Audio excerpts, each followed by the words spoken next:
Hello and welcome to the Saladcast on Saturday the 14th of June 2014. Welcome to our E3 special. Joining me today to discuss such a press conference thing. Such a press conference thing? Well, a multitude of press conferences plus a whole show is Zachary Burgess. Woo. And Robert Kemp. Mm-hmm. That was not actually any words. Nope. Is it? We talked about that before. It's not actually any words. MHMM. Yeah. Well, this is going to be our usual plan, I suppose, of going through the chronological order in which the press conferences happen, so you can feel our reactions. Only not really, because if we want to do that, we do it live or something. I feel like the press conferences are the key part of E3, right? Because that's what we seem to go through. But they're not. They happen before E3 actually happens. Right, yeah, technically. it's day zero, technically. Yeah, day zero. But day zero is when we get all the stuffs. Yeah, the show floor isn't actually opened yet. Yeah, but have you guys got tons of things that you only saw from the show floor that you want to talk about? Because I didn't pay attention to any of that exactly. this year. No, I haven't actually heard too much come out of the floor this year. I've only seen one game that I hadn't seen in a press conference that got a trailer uploaded from somewhere else.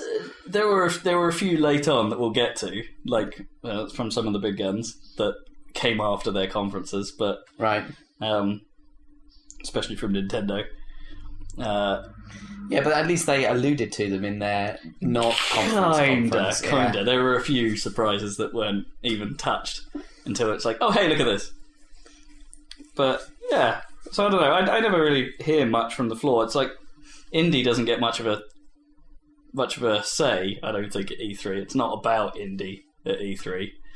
It's like, sure, they get their spots in the conferences now, but it's not about them. It's like PAX is a better place for the indie stuff. That is true, but it's interesting because the indie stuff is more important in the industry in general. Yeah. Just because there aren't games are so expensive to bloody make the AAA ones, there just are less of them. Especially this year, they're not any coming out this year. Apart from Destiny and shit. I don't know compared to next year. Yeah. So you need those indie games, but then if they're not showing, if the best place to show those is at PAX, then E3... They're sort of the weird glue now, aren't they, in the game release machine? Mm. It's like because you don't have these B-tier titles anymore, I suppose. Indie is that... Yeah. Does fill that gap now. Because they're much higher quality than they were. Yeah. It's going to be weird next year when basically next year they're going to have basically twice as many games to show at their press conference, because they'll do all the ones that are coming out next year again, and then all the ones that are going to come out the year after that. The ones that are coming out in a month and the ones that are coming out in a year. Yeah. So they'll have twice as many games to try and shove in there somehow. Maybe. But no one's going to, it's a similar effect actually with Destiny, is that's not that far off actual launch. You can play the alpha if you have access or whatever. Yeah. So, that won't... I feel like that hasn't made such a big splash at E3 right now because it's done, right? Kinda, yeah. Well, it's sort of Destiny's a sort of weird one because it's sort of underhyped in some respects because there's a lot of talk, but not really a lot of actual, I don't know, gameplay. Well, it's because they hadn't. Now there is. There's the whole because Lazarus basically all the press had Destiny the week before E3, and they couldn't release the footage until the actual press conference. But now it's all come out. Yeah. I think they're not. They are not showing us the game, I guess, in that respect. They're letting everyone else show you. Yeah, exactly. So that's cool. But they kind of have to do that because it's basically verging on being an MMM. Yeah. So they need a largish amount of people to really show what it's about, or at least groups. Which is cool. Right, okay, so let us go straight into news, because this is it's all news. So this is a newscast, and we're going to go through some press conferences, baby. So, who's number one in chronological E3 order? E3 order. Well, Microsoft always go first. Yeah. So they went first. Microsoft, Monster Truck, Madden. And they had a weird low stage, I wrote. That was the first note. Slightly unusual stageless set. Well, it's like they did have a stage, and sometimes there were people up on that stage, but then the other half, they were just on this mini platform. There were 4 mini stages, and it's and sort of screens that were at a diagonal angle. And it's like if they designed this entire set just for the wide shots. Well, pretty much because it's on TV. So. Yeah. Well, this was the Microsoft one. That's the key point here. Is the one that's televised for some reason. So they have to keep it short. They have to keep to a schedule. Like the Sony It's one later on, which yeah, that was another epic. So they have to keep it tight, I guess, and I get their production values are a little bit higher than everyone else's, I guess, on how they put on the show. Side note, I guess you guys saw about that Xbox advert with The one that turns with everyone's Aaron systems on all the time. Yeah, That's just genius. but then You must have known that was going to That was happen. obviously going to happen. But a bit of me was just like, well, if that's happening to you, then you're doing it wrong because your TV's not going through your Xbox, surely. If you're watching the advert, No, because It's true. It's true. I saw someone that had said that like the advert happened, it triggered their Xbox, and then the IR asked to turn their TV off. well, that would happen because it's just a toggle signal for Well, something. yeah, but then that means like they were watching the TV, but not necessarily through the Xbox, because it's not necessarily going. I guess I say they're doing it wrong, but for most people in this country, they're going to be like using the There's no reason to do it that way. they'll be really. using Freeview built into the telly. I guess most Yeah. people, but Oh yeah, because there's nothing you can do if you. There is no box, yeah. So you can't pipe that out and back in. no, Mm. this only really works, I guess, in this country for people who have like Freesat or Sky or a Virgin box, I guess, Yeah. and that's it. I wonder if the rest of the commands in that advert get picked up as well. Like if it just your system just starts playing Titanfall and then records something for no reason.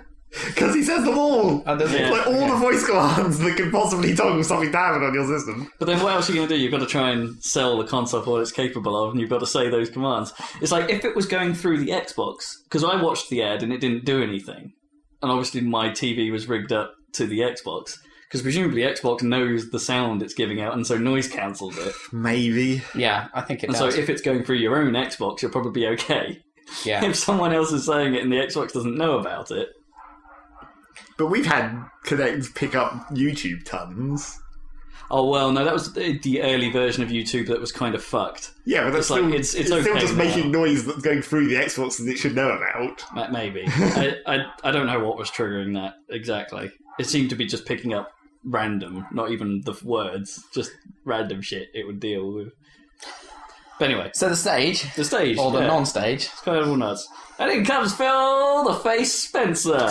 The face. I don't know, he's just got From the A-team. He's got the most interesting face in Does he? game. I don't know. He's just stands out. Standout face award of E3. We need someone with a standout face for our press conference. Well, Phil. the new EA dude, later, No, Slick McBastard. he was quite weird in the face. Within the Well, face. he's in the face. But no, I don't know. Phil Spencer, he's the man. Okay. So they open the show with a sort of a big sweeping note saying, "Hey guys, we're listening to all your feedback. It's real important to us. Keep it up.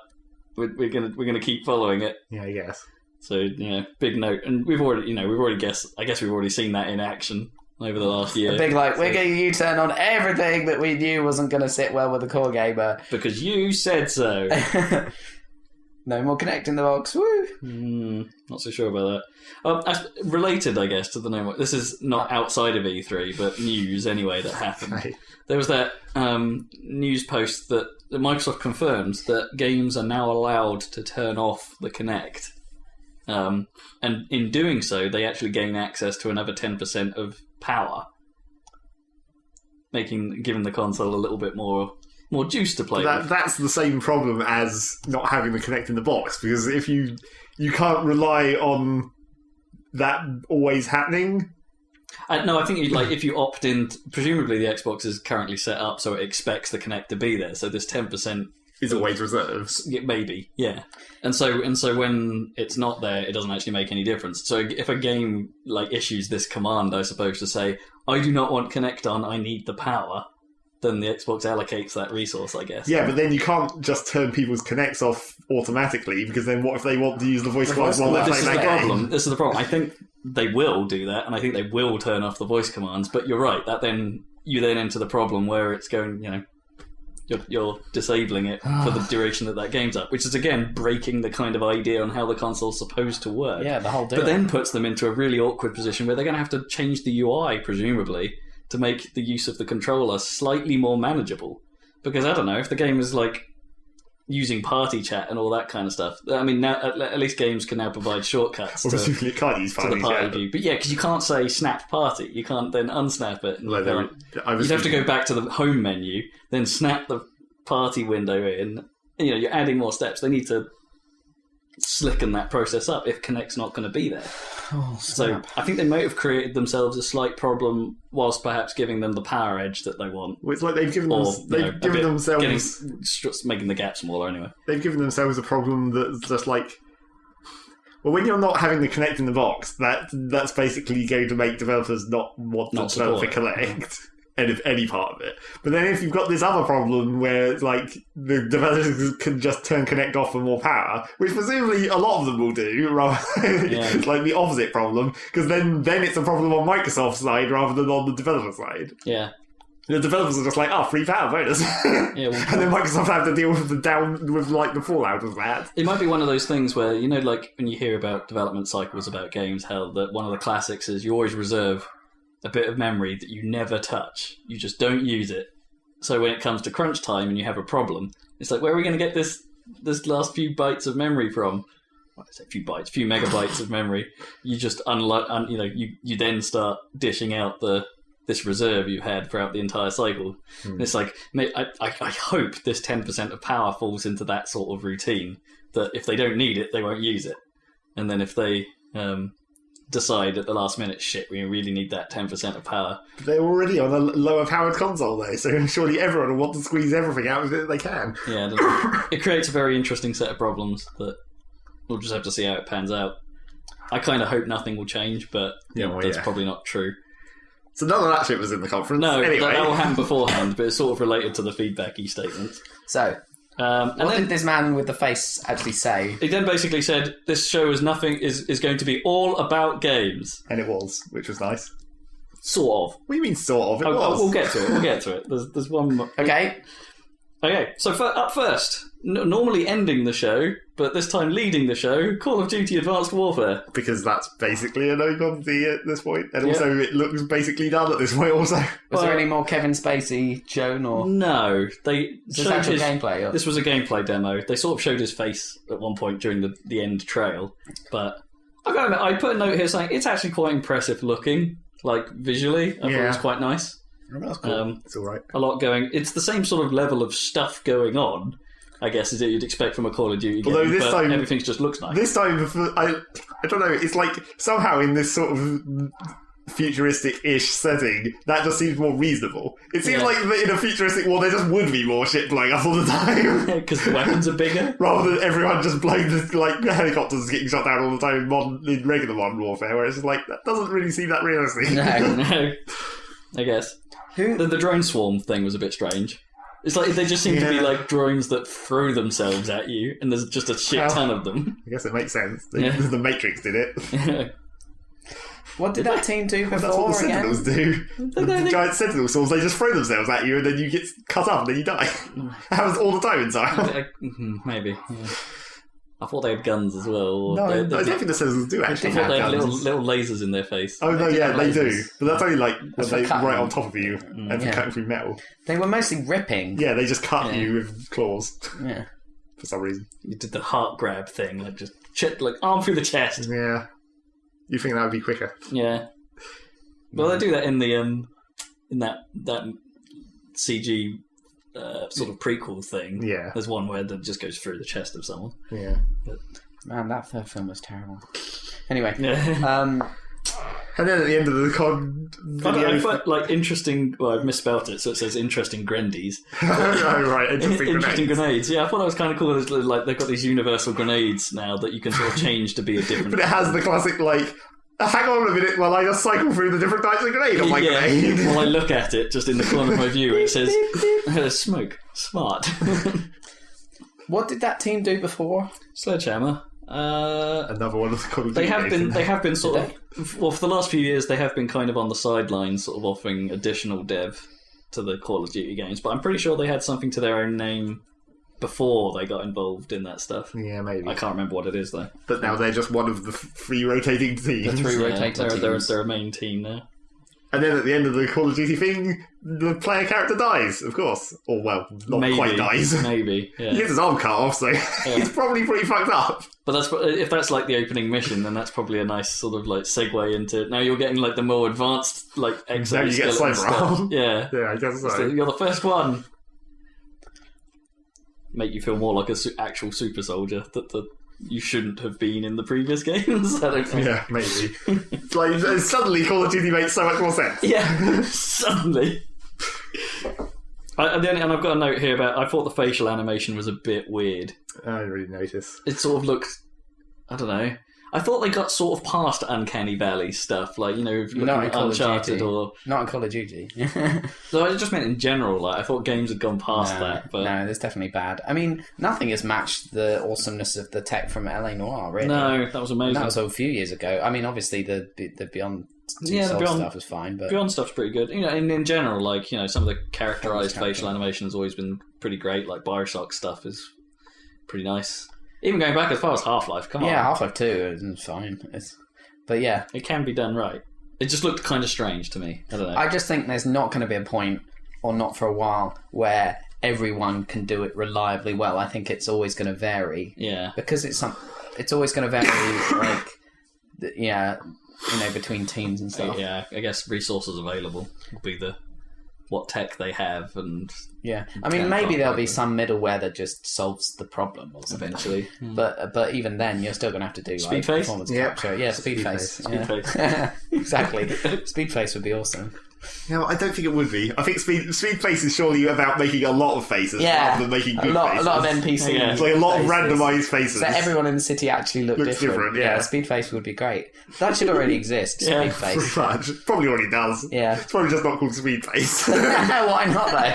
Because I wonder if that's actually a copyright thing where That could be from the makers of Speed Tree. It could be, yes. But then that would be when that would be acceptable. Yeah. Okay. Right.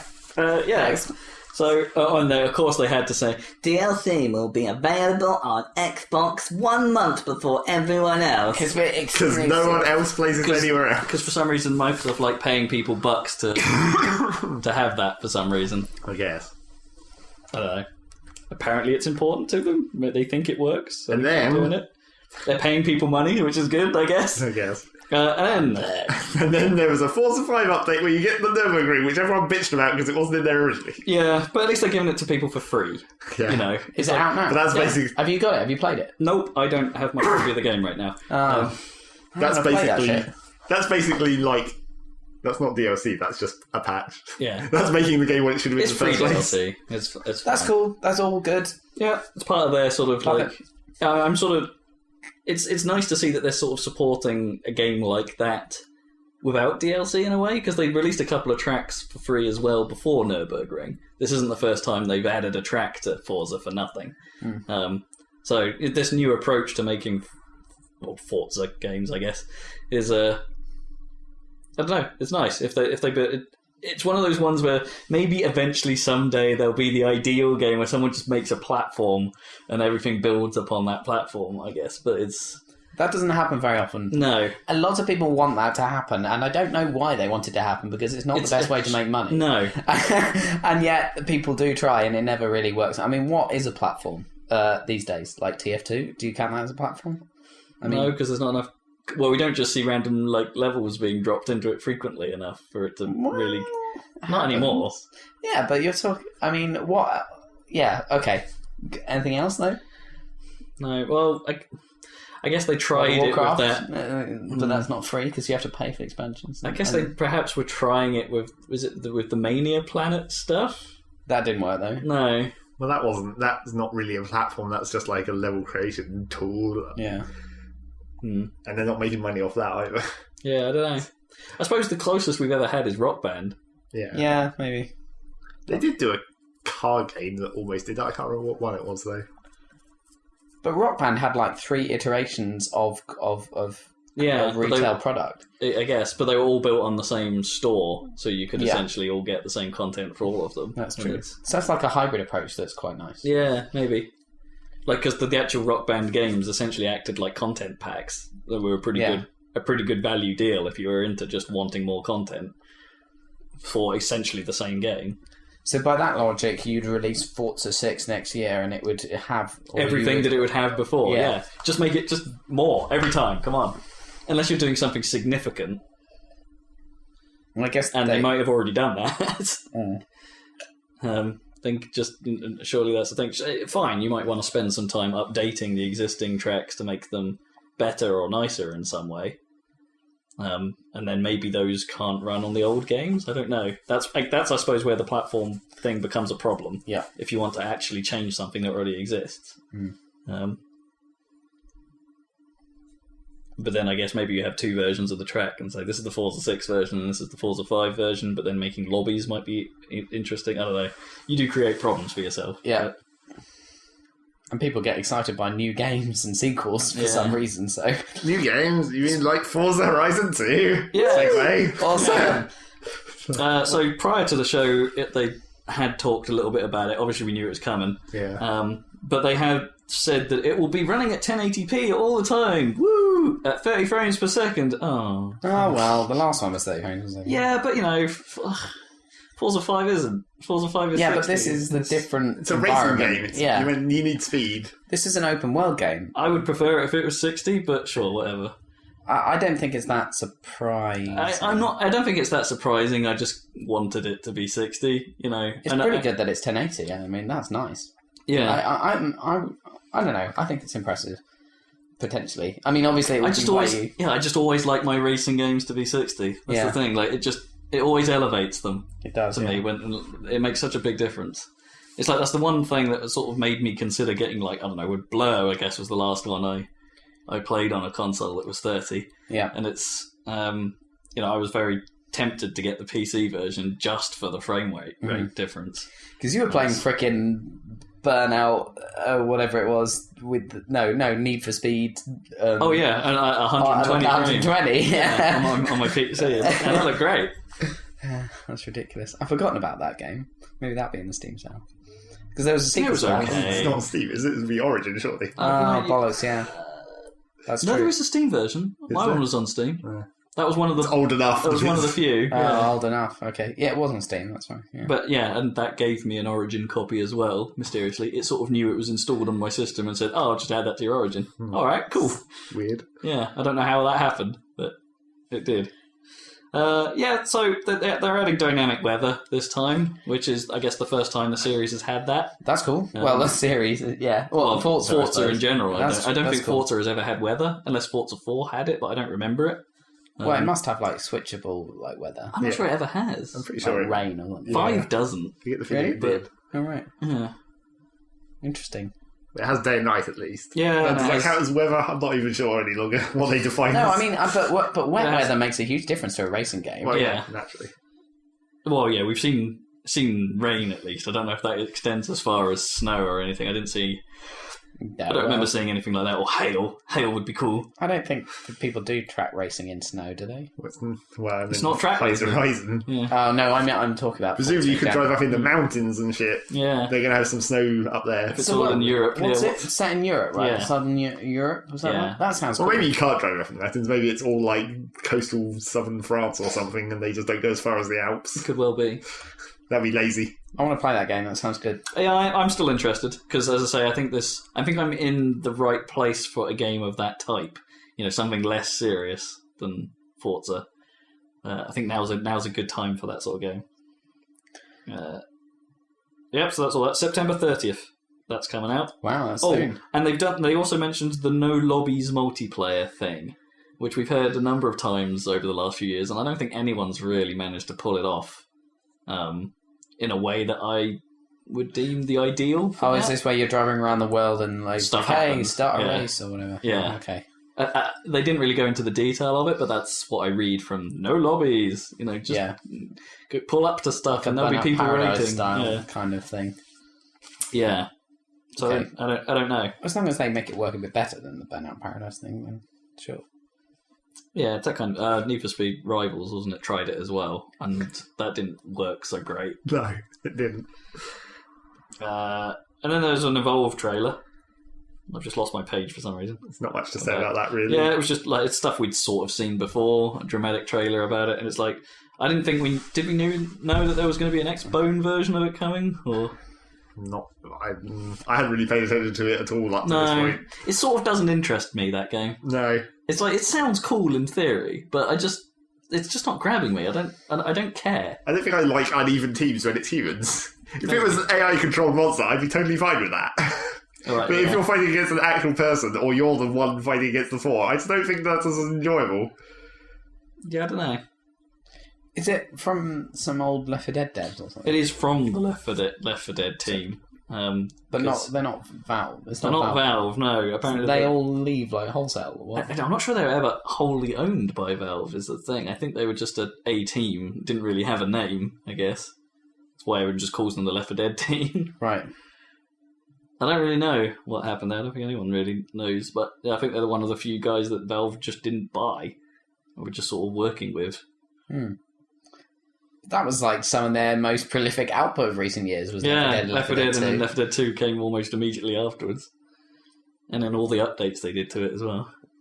And aren't they? I wonder if Left 4 Dead 2 wasn't actually the same team. I wonder if Left 4 Dead 2 was...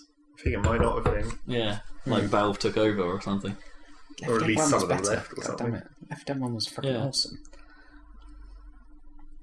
But there's a lot of similarities. Yep. Really. Other than, the class-based thing, I guess, is the new part. And play your class and all that. And that kind of is also another reason why that seems like it might not be that fun. Because it's like the play your class thing when you there has to be one of each class. So, someone might get stuck and do something they don't like. Yeah, surely if just one person goes down, the nature of requiring the classes might really fuck some situations up.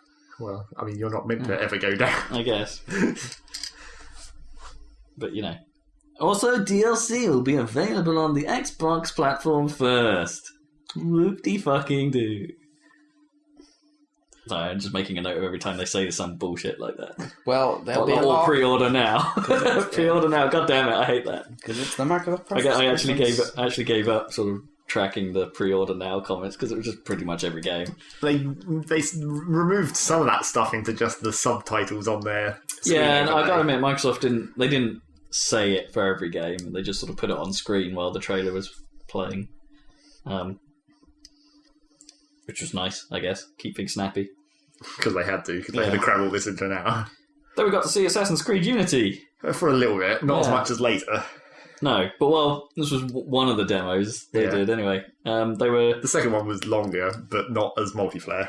Yeah, they were showing off this first one was the multiplayer one. The co-op mission elements, where the Brotherhood are actually players, I guess. Where's this one set again? France, French Revolution time. Oh yeah, that's cool. It's a pretty cool setting. Liberté, égalité, fraternité. Bonza. I don't know. It looks like four-player Assassin's Creed, I guess. Yeah. Not anything. I mean, the animations, the new animations look cool. They sort of seem to be the way the assassins move about looks a bit more dynamic. They're sort of jumping about a bit more vigorously, I suppose, like a little bit more parkour-y French. Cool in some ways. More parkour-y. Yeah. Well, as long as you don't suddenly leap off the building to your death. It's all good. But that's what I mean. A bit of it looked like you could actually do sort of like a short jump, like on command. Like when they were coming over ledges of stuff, there was a way you could just do a sort of a little hop, as opposed to a big one when he was getting down some things. So that could be useful. And there was also like at this point you could see why the stage design was sort of as it was, because they actually had four mini stages and they put each one of the players on their own stage and had their own and then virtually didn't pan across them at all. Yeah. Saw that like once. Yeah. In a split second cut. Okay, this one is looking pretty good, this Assassin's Creed game. Has a lot of people. There's a shit ton of NPCs going on. The crowd looks amazing. Like, apparently the word is that their demos that they're currently running have about 1,500 crowd members around, and they're gunning for 5,000 by the time the game ships. And it's like, that's a lot. I haven't seen much crowd tech for a while. I remember being super impressed by, like, there was one part of, like, Gears of War 2 that had a massive crowd, wasn't there? Where you look down... Oh, there were bits where you could look. that? You weren't ever involved in No, it. You that's could the sort of difference, see isn't it? stuff from afar Yeah. that looked kind of big. Yeah, crowd Yeah, and they tech. made a bit of a deal at that, didn't they? They did, but like crowd tech is cool. Yeah. No, this is definitely the most impressive crowd stuff I think we've ever. And wasn't it like the last bad Hitman game had like crowd tech? Well, no yeah, idea. all the Hitman Yeah. games have tried to do it. They've just been getting Yeah. gradually better. Yeah. I don't know. This looks kind of cool. And the only thing that sort of I pointed out is like they seem to be obviously they're setting these up for the dramatic moments, but it was like I mean, no, why is no one actually killing the actual target? Because like that's it how was dumb. that's just how you play those games, right? You just get the target and then deal with everyone else later, not kill everyone else and then corner the guy somehow in dramatic fashion. Well, I guess it depends whether that was like the intention of that mission, where they were where it actually was setting up a dramatic, like a cutscene or something. Well, this is the they thing. just didn't really show it. This happened. This is sort of skipping ahead a little bit, but this happened in all of the Assassin's Creeds now. Is that they all end the same way, with the assassins not actually landing the final blow, but throwing the target to the peasants. Well, the last the one, crowd. they killed the dude. Oh, I guess, yeah. But you know, That's- it's looking good. Maybe that's. I mean, that could like. This is real dumb, and I hope it's not. But it's like that could be a moral choice thing, where it's like if you kill them, it's like. And it's just like an assassination. It's like an execution. Whereas if you throw them to the crowd, it's like the bad option where Maybe. where they get really badly fucked up first. Then there may be morale if they're going to go down. Yeah, if you throw them to the crowd, them. the morale of the crowd goes up because they Yeah. like killing these dudes. Or they like the assassins more if you do that. I Yeah, don't know. or something. But I hope that's not the case, No. because that would be real dumb. the whole point of those games is just fuck it, nothing matters, Yeah, I guess. and that's part of the Assassin's Creed, isn't it? I guess. So random talking head break. They had a few of these. Well, they weren't even. It was like 10 seconds. It's not even really Yeah. a break. Hey, what's your favourite game? Hashtag favourite game. Yep. Join the conversation. Green Fandango. Anyway, carry on. So then after that, there was a BioWare. momentarily Dragon Age Inquisition, but that's not important until later. All they said was October, Where they and you know it looked like a Dragon Age game, yeah, just a bit nicer looking. we'll come back to that later Yep. when it actually gets shown some more. And then Sunset Overdrive. It's a fucking video game. Where they were like, let's be hella meta for a minute. Yeah. Do a bit of a. I mean, that trailer was pretty that cool. must have been done so many times before, and yet I can't really think of any other examples. That trailer was pretty cool though, with the like take the piss out of the modern shooter stuff. Oh, yeah. But they kind of had to do that, I suppose. That was like Bulletstorm's advertising was all that stuff. Yeah, I guess so. But it's like it's so. It seems like it's really old. Yeah, it's like a little bit too attitude. Well, yeah, the whole thing was a bit too attitude after that as well. Yeah. It's just like he's fucking talking to the camera or whatever. Like my notes here just say the mouth animations are still weird looking, and then he goes "you" really dramatically. But he doesn't go, you. Unfortunately. What's the deal with that game? So- What platforms is it on? It's Xbox only. Right. So Xbox One exclusive, developed by Insomniac Games. Essentially is a cross between Jet Set Radio and Jet Set Gears of Radio, War. Tony Hawk's, and Ratchet and Clank. I Yeah. guess Ratchet and Clank style It's combat. a shooter. It's a shooter. Well, the thing is, it's like But it's a you have shooter, to- but you don't really seem to actually shoot things that much. No. I mean, maybe that guy in the demo was spec'd in a specific way where he was just relying mostly on the Well, environment. this is the thing. The mechanics of the game are the more traversal and the more tricks Well, yeah. you do as you go around, the more power you have. Well, yeah, but it's So it's it's kind of not the two necessarily things that- powering your guns. Oh, It's yeah, just like, no, it is. well, yeah, it can be, is what Yeah. I'm saying. But It's you might one of the expect options. to be like, he might have just been causing shit to happen behind him as he was going along. Or, Oh, his level 3 spec was definitely the thing, nuke, the yeah. nuke that they've already told us about. Yeah, I kind of But like yeah, how I- when everything happens in that game, you get like a little sort of squelchy or effecty sort of text version of the as a thing. It's sort of, it looks kind of, it's well done. Is the thing. It's not just a comic book style thing pop up. It's done in the style of the explosion, say, or in the style of the smoke you're creating, or all sparky, or when you chill them and it goes brrr, or which something was in ice. really dumb. And it's like, I don't know, I like that. I think it's cool. It's got character. It's probably okay for like the first time you see it. I think I'd like it because it's not. I'm interested in Sunset Overdrive because I don't think there's anything else like it.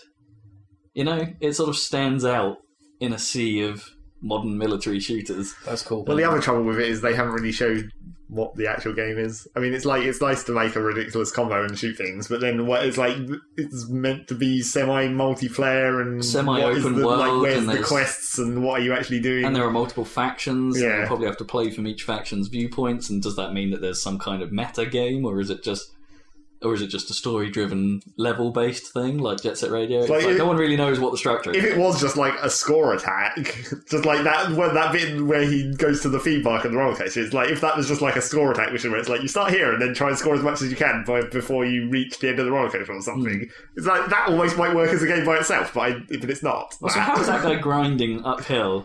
Because he's just got trainers. Jet trainers. They're not like the battery-powered roller skates. You don't know that yet. No. They do appear to have, like, you know, specialised equipment for grinding. They, like, got the special groove or whatever. I guess. Groove shoes. I think it looks cool. Apparently it has, like, 8-player co-op and stuff like that, apparently coming in a Chaos Squad mode, whatever that ends up being. So if it's not 8-player normally, how many players is the normal game? Yeah. Just like 4 or something. I was walking down to get my lunch the other day at Broadgate, where I am currently working, and I was walking down to the station to get some sandwiches, and there's like a railing on the stairs to go down, and they're like studs every like I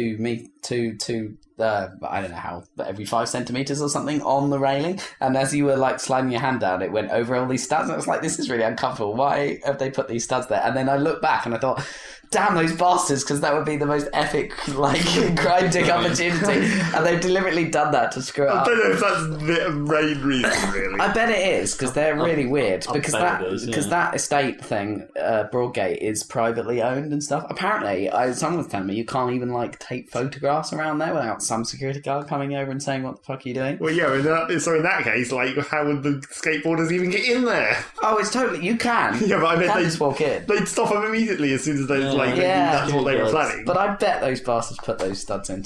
It's probably for at night or something, isn't it? Yeah. Like, stop, like, I don't know. Or maybe it's just to stop people sliding down them normally, like without any equipment. Maybe. On your butt. Maybe. But that was the thing, because there were equivalent railings that were right up against a wall, which you couldn't possibly grind, and those ones were smooth, but the one that were freestanding in the middle had the studs along them. That seems more indicative, yeah. Anyway. So yes, Sunset Overdrive. Yeah. Don't play that in Broadcast happening. Circle. I think that's coming out this year. So woo. Maybe. Well, that's a good one to have in the bank for this year, I guess. Then came, I don't know, have you got the actual No, full I didn't title of bother this? writing the full title. It's like Super Ultra Dead Rising 3 Omega Alpha. No, it's like Hyper Edition plus Alpha. Yeah. So don't say the dash though. Deluxe something, which is basically an add-on for Dead Rising 3. It's weird that a DLC was getting attention because it's... Well, it was getting attention because it was fucking nuts. Yeah. It showed well, I guess. Yeah, it basically turns Dead Rising 3 into just a crazy balls-out arcade mode thing. And so they're introducing all kinds of crazy power-ups and a bunch of costumes. Capcom-styled stuff. Yeah, making it sort of cel-shaded. Sort of. It It kind of looks pretty cool, has to be said, but... it's kind of like... It's like, you know, Dead Rising 3 kind of tried to move away from all the comedy stuff, and then this is just like, let's put all the comedy stuff back in one go. Yeah.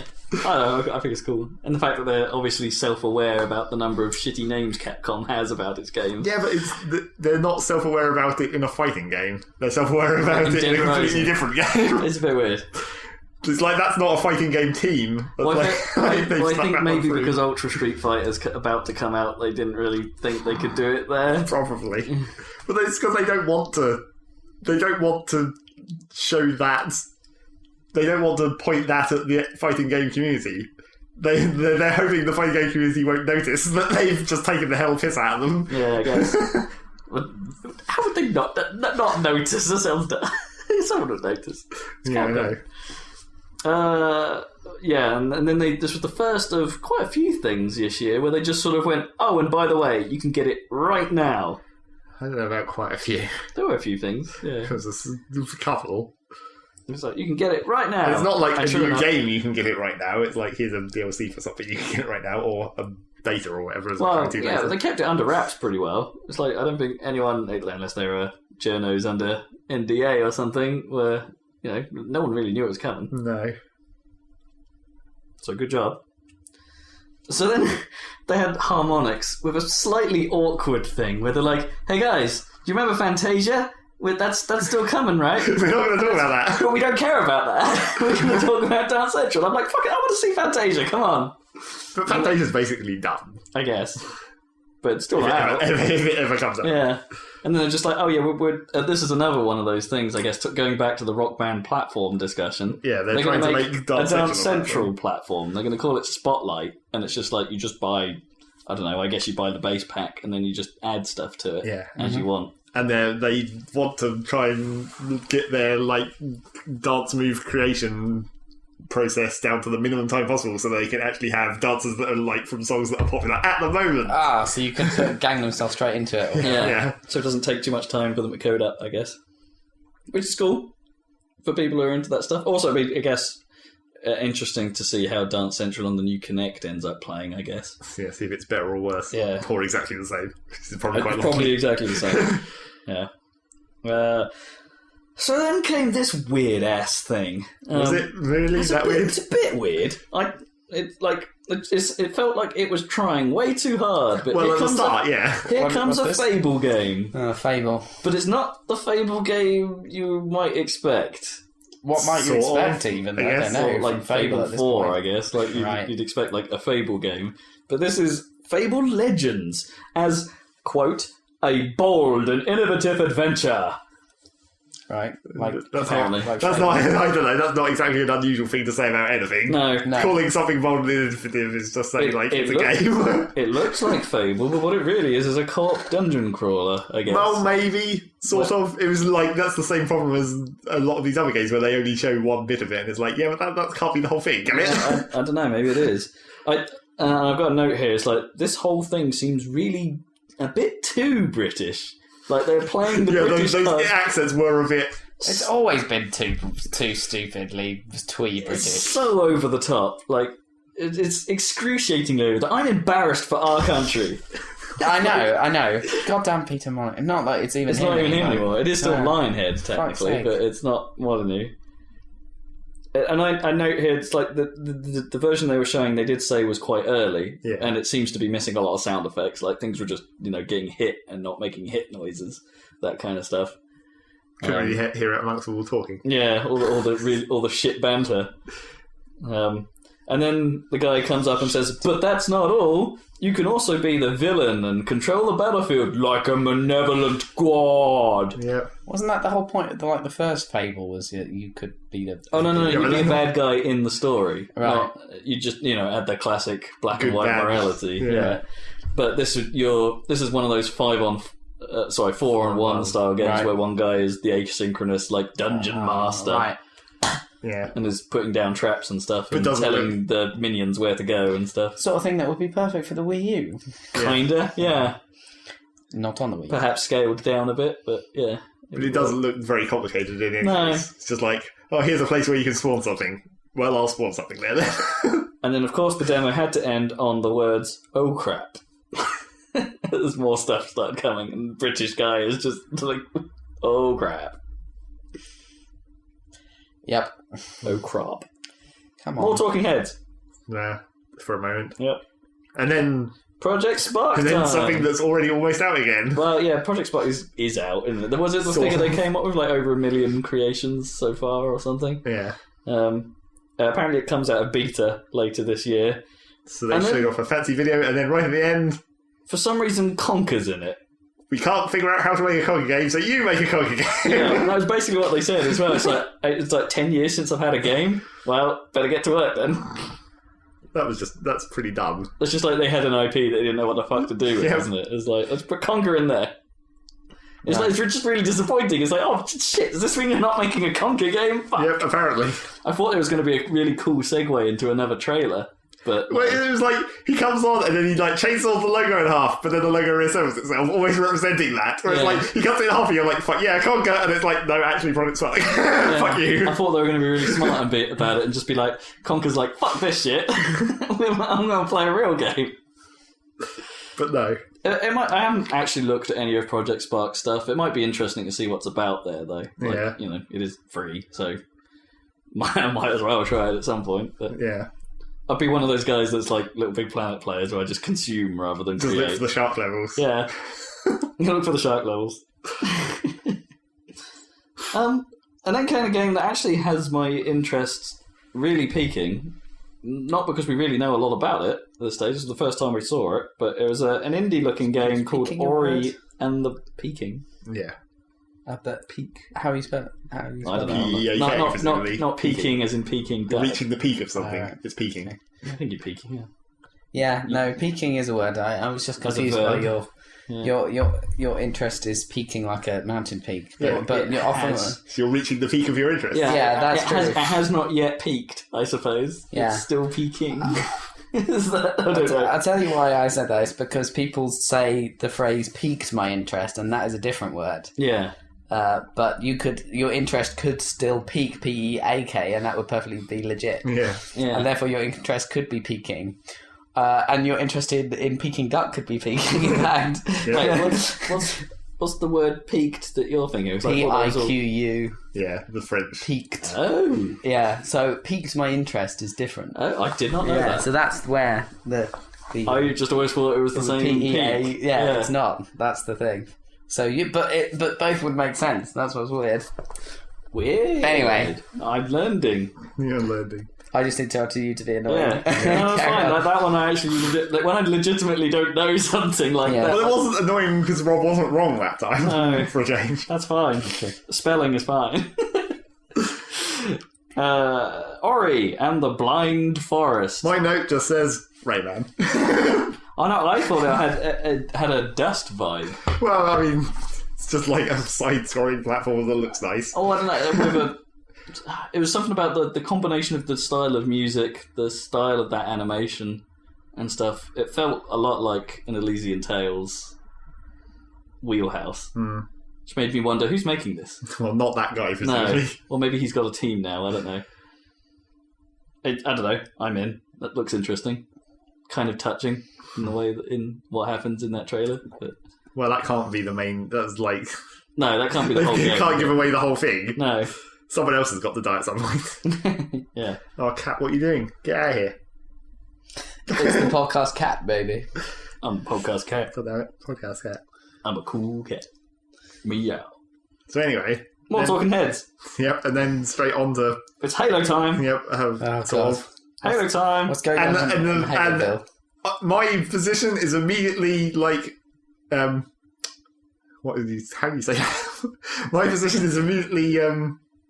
the good one. I can't remember the correct way to... Your position is the good one. What the fuck? My position on not playing Halo 2 has been justified. That's what I was looking for. Yeah, you're My right. position has been justified because now they're Oh, going right. to Anniversary Edition Halo 2 Oh, like right. we thought they were going So to. you were always gonna wait to play it until they Yeah, because I figured... fix the graphics or whatever. As expected, all the NT kernel stuff about this game kind of came true. Yeah. It is Halo 1 to 4, but they've only retouched. They've got the same version of Anniversary that was released a couple Last of years time. back. Yeah. Halo 2, they're doing the treatment on. Halo 2, they're doing the treatment. It doesn't look like totally next gen stuff, but it's like just, slightly remastered. You see what I mean? As much as Halo 1, right? Yeah, it'll be at least that, I guess. With Probably, a bit probably more. a little bit more. With yeah. more power. And And then 3 and 4 are just going to be the same as... so 3 is just the same. Yeah, they're not retouching that, and 4 isn't retouched either. Except for the fact they all run at 1080 60. Well, I bloody hope so. So it's the first time a Halo game has run at 60, other than, I guess, the PC Hopefully versions. that won't make their physics look weird. Yeah. That's like... Because if it's one... Like in Halo 1, at least, on the PC, it was one of those engines where the animation and stuff all ran at 30, Yeah. regardless of the frame rate of the rest of the game. And I I- hate how that I looks. think I remember Halo 2 being like that as well. On the PC? Yeah. Did you have that? Maybe at some point. I don't really remember. I'm fairly sure I did. Because that came out way late, Yeah. right? That was because they tried to tie it to Vista. Oh, yeah, they did. Yeah, that's right. It was tied to DX10, wasn't it? Like, you had to have DX10 in order to play it. Yeah. Yeah, some bullshit reason why. I also got a note here saying it sounded like the guy said featuals instead of features. Features. I certainly have detected a theme where it's like everyone's very excited to like buy and play games that they've like already played a million times. I guess, but I don't know. Don't take Halo. There's some good. Yeah, I can't help There's being some other excited by there's some it, other like- details here as well because it was sort of led into with this interesting trailer where it had the Halo monks and then had some stuff from Halo 2 happening, but then kind of cut away into that other Spartan that is on the cover of the Halo 5 Yeah, because art. they want to link it to Halo 5. And it sounded like the Arbiter talking. Well, Um, maybe. It's kind of hard to tell. I think that's his voice. It could have just been that Spartan dude. Well, it's that guy. It's that dude who does who's in like every video game. He's the guy who plays the Admiral in Mass Effect. Oh right, Right, yeah. Keith David. Do you mean no? No, he's the good Admiral. I don't know if there is a good Admiral. that guy. Yeah, the guy you're always talking to. He plays him, and he's got roles in like Call of Duty. He's been in Keith David, right? The black guy. yeah, Keith yeah. David. It is Keith David. Okay, Yeah. I didn't actually know his name. The guy who's like ass to ass in Yes. yeah. Yes, I think he plays the Arbiter. Requiem for a Dream. Yeah, I think he plays the Arbiter. Yeah, he it was does, yeah. his voice. Yeah, So he yeah. does. So yeah, that happens. So it's like, wait, this guy. Why is the Arbiter talking to this other guy? Holy fuck, the Arbiter's back! Well, maybe. Yeah, I saw some of the some screenshots. I think of the Arbiter. It looked pretty gnarly and cool. I don't know, like Halo 2. Halo 2 is not the best game for Halo a campaign. 2, like when it first came out, even I mean, like Halo 2 is janky looking, man. I think it was weird what they did with the graphics for that because they were under a lot of pressure. They and changed like, some of the tech. Yeah, they had to have more going on. They had to actually scale back on some of the features that they had in the first game. Like they did this thing where they were like, "Oh, let's go." First of all, they improved all of the like effects, so they're like all the like plasma grenades and the lighting and stuff looked a lot much better. cooler. Yeah. But then they were like, "Oh, we've got this bump mapping. We can have more characters on screen because we can have like less polygons because we can make them seem more detailed by doing the bump mapping." But what they ended up doing was dialing back the poly count on the main characters like quite drastically from Halo 1, which made it look really weird.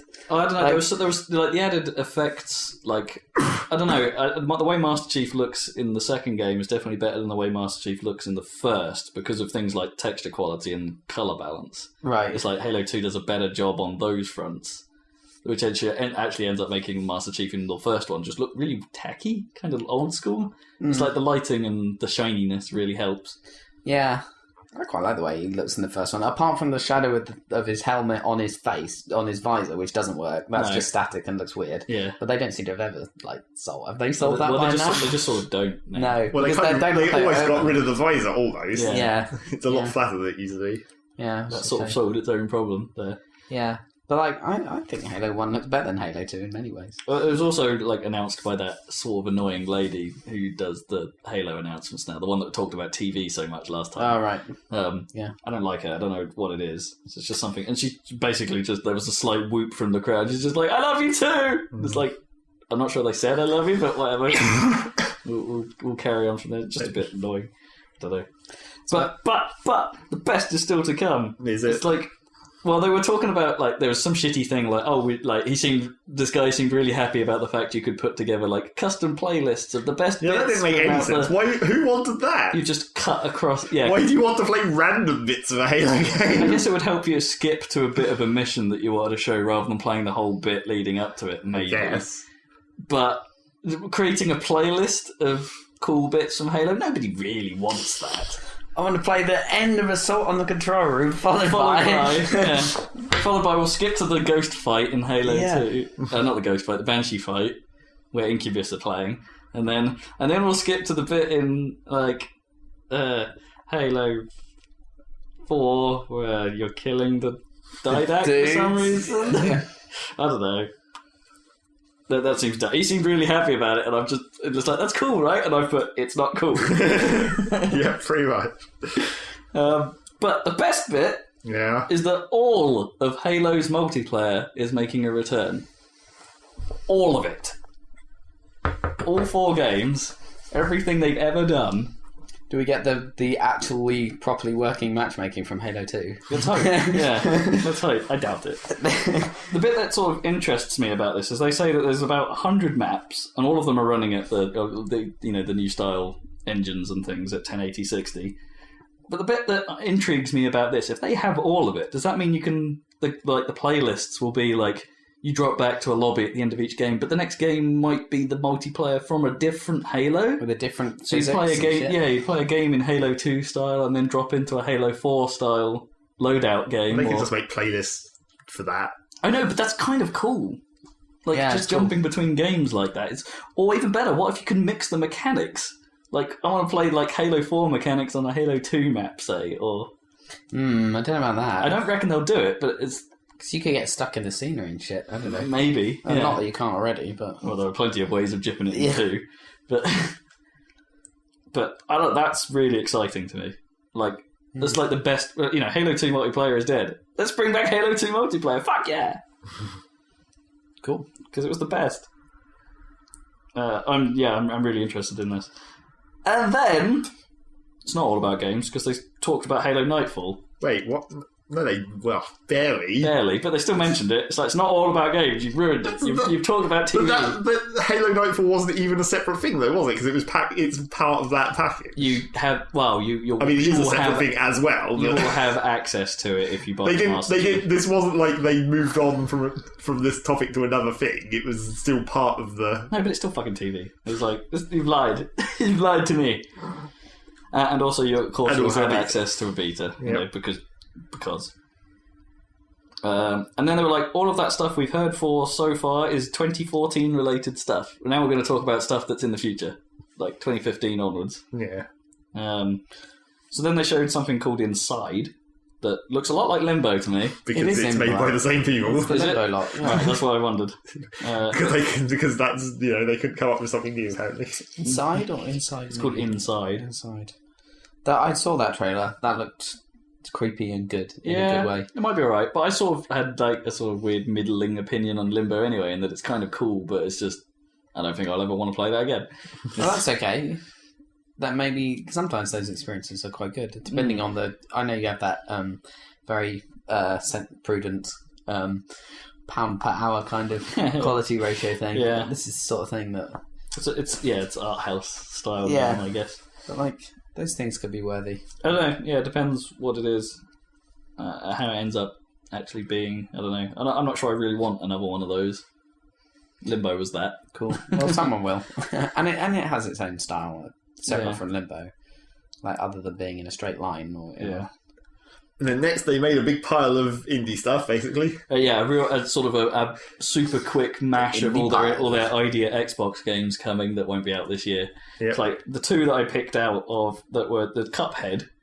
Yeah, that looks freaking awesome. That looks so weird. So like cool. Proper 90s, 20s looking animation. But what is that game? It's a Mega Man game, basically. Is it? He shoots. Okay. But then speaking of Mega Man, they actually showed the Mighty Number 9 Well, footage. I'd seen that footage before E3. Oh, was it? Okay. Yeah. I hadn't, and I was just like, footage. Oh wow, this is that game. I don't know, it looks a bit janky in that footage. Like, some of the way he, like, moves and collides with the terrain, I guess. It looks a bit janky, but maybe that's intentional. I mean, like, because they're trying to basically make a Mega Man game, and the people who play Mega Man like it played in a very, very specific way with that weird Mega Man physics. Yeah. Well, it's probably not a Mega Man game. You'll probably have to do it differently. But even like all the similarities, it's like it's a Mega Man game. it's a Mega Man-esque game, I would call it. Probably not the same handling. I wouldn't be surprised if it's got to be different in some way, right? Well, I don't know. It has a boss that clearly is tied to an element right at the end, and then you probably steal his power and so on and so on.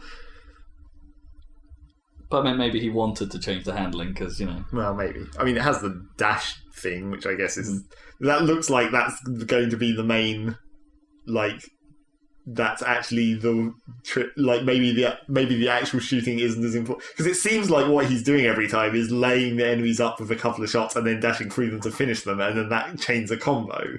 Oh, okay. So it seems like that might actually be like the dash is the main way to kill enemies, not just shooting them. Shooting is just stunning or something. Yeah, I don't know. Interesting to see how that turns out, though. Apparently, it's still quite a long way from being finished. Like that, Yeah, that bit of footage is basically the most complete that game looks. Like the rest of it is barely anything's there. Sure. Nope, still cool that it's coming. So then it cut away to some other just trailer, just starting out of the blue. Yeah. Like, and I've got, oh look, more weird facial animations. Don't look quite right. Well, they didn't really show much of the. It was like cuts of the face where they barely show any of it. But it was Tomb Raider. And then after a while, I was just like, this looks like Tomb Raider. Oh, it is Tomb Raider. It's Rise of the Tomb Raider. Terrible, terrible day. Well, it's kind of weird in some respects because it's like it starts with her talking to a psychiatrist or something. Or not talking to a psychiatrist. Yeah. Well, a psychiatrist just talking at her. Yep. Saying, hey, are you dealing with these traumas? Are you well fucked up? Yes. Surprisingly. So what are you going to do about these traumas? I'm going to go have some more. Yeah, I'm going to go kill some more people. And then I've got simply Witcher 3. Yeah. Because it's like, it looks good, but nothing about those games makes me care. Why don't you play those games? Well, I've been tempted, but like 1 and 2 feel like they're too entrenched in the story. Whereas by the time we're getting to 3, once it goes open world, I'm like, well, I can probably get into that because it's just an open world. You just do open world things. It doesn't really matter about the story. I thought they were kind of open world anyway. Well, they were, but it's just like they still seemed like there was too much story in them. And I was like, I'm not sure. Maybe I don't want to go back to Witcher 1. I'd probably play Witcher 2, but then I'd feel like I'd be missing out on this whole chunk of story that was in 1. Yeah, I wonder if there's like a catch-up guide or something you can just read. And just read the guy's books. Yeah. Yeah, just read a book. Well, they are like fully faithful, right, to this guy. Yes, apparently, yeah. Right? Yeah. Might be quicker to play the game. Yeah, exactly. Oh yeah, but just play Witcher 2 and then if you have questions, then you do like. Yeah. I mean, they look kind of cool. I'm just not sure I'm into that style of game. There's something about the hunt that sort of just, I don't know, didn't gel with me at all. So I don't want to kill a griffin. Griffins are cool. But that's his job. I know. His job is to go around and kill all the monsters. And I don't think that's why I don't like it.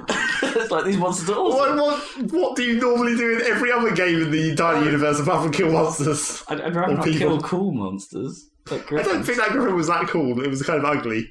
Maybe intentionally. To make you feel less guilty about murdering. I don't know, maybe it was just the carrying the head back. I don't know. That's also important. You need to show people what you did. Yeah. Proof. I don't know. Pictures of it didn't happen. It's just something about it just wasn't connecting. I can't really explain. I mean, it looks like an open world-ish game, but that's still a long Maybe way I'm bored of open world right now. It's not like you played Skyrim. No. It's playing Lego City Undercover, man. That's true. Really the same. Just saying.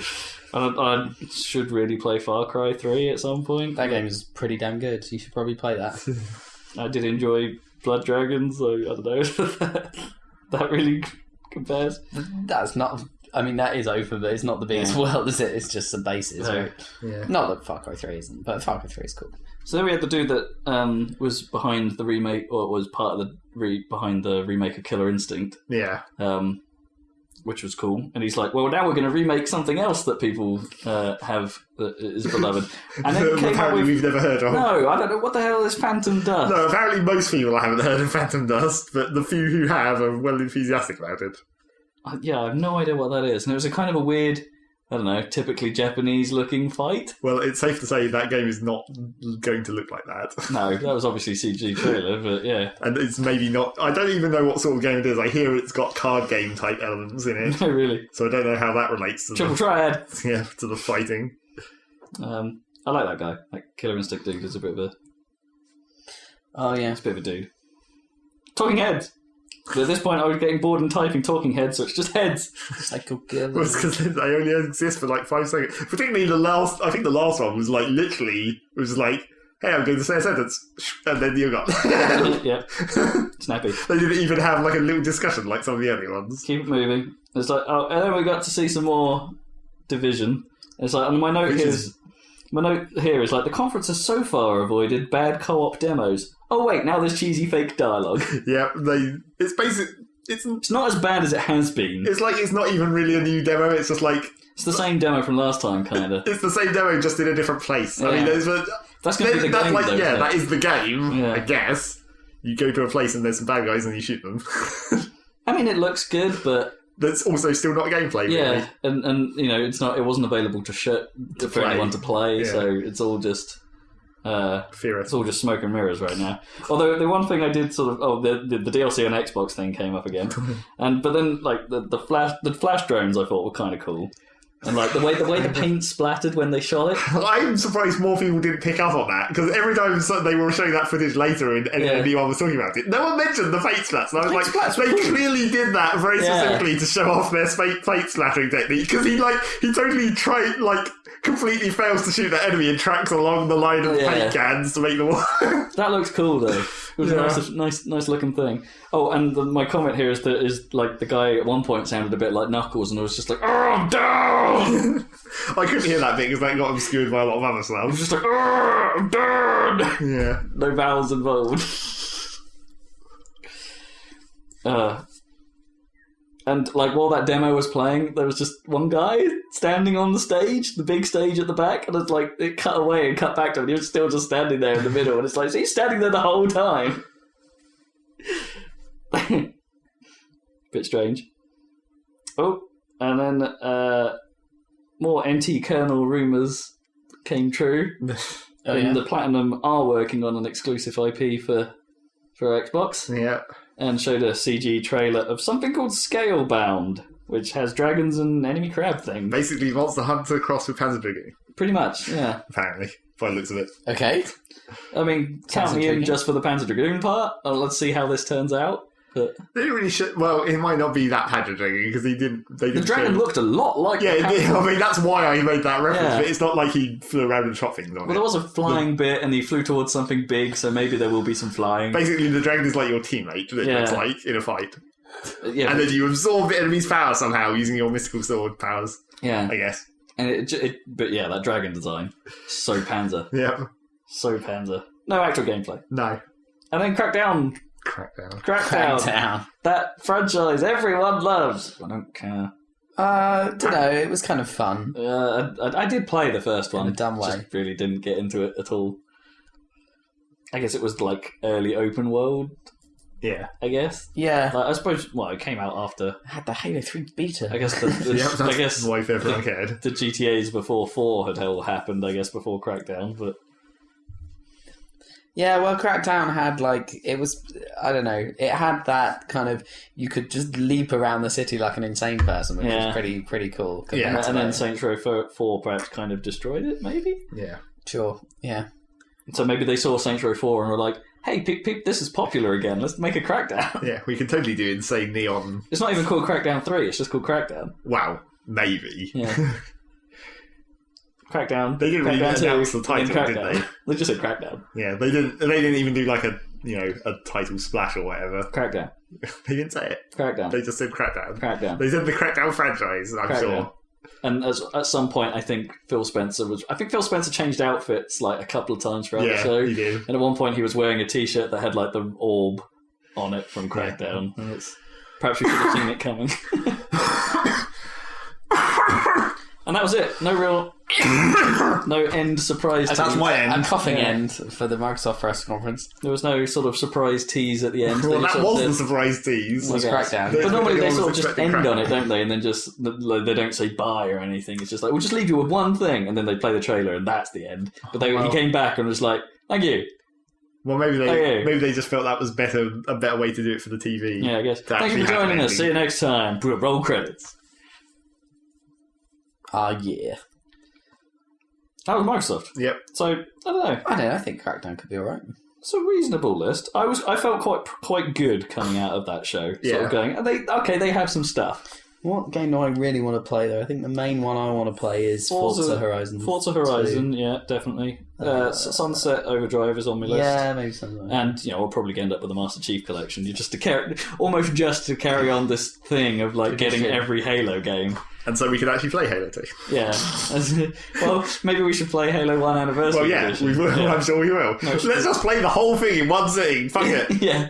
Hey, 60-hour epic never-ending game. you can't play Halo 3 until they've remastered that shit. No, that's not going to happen.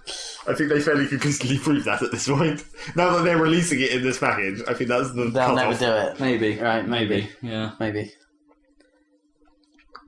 Because Reach looked quite, Maybe they'll quite a lot re-release better than ODST or 3. something. I thought Reach looked quite a bit better. Yeah, than and as I 3. say, it's not like they've totally next-gened too.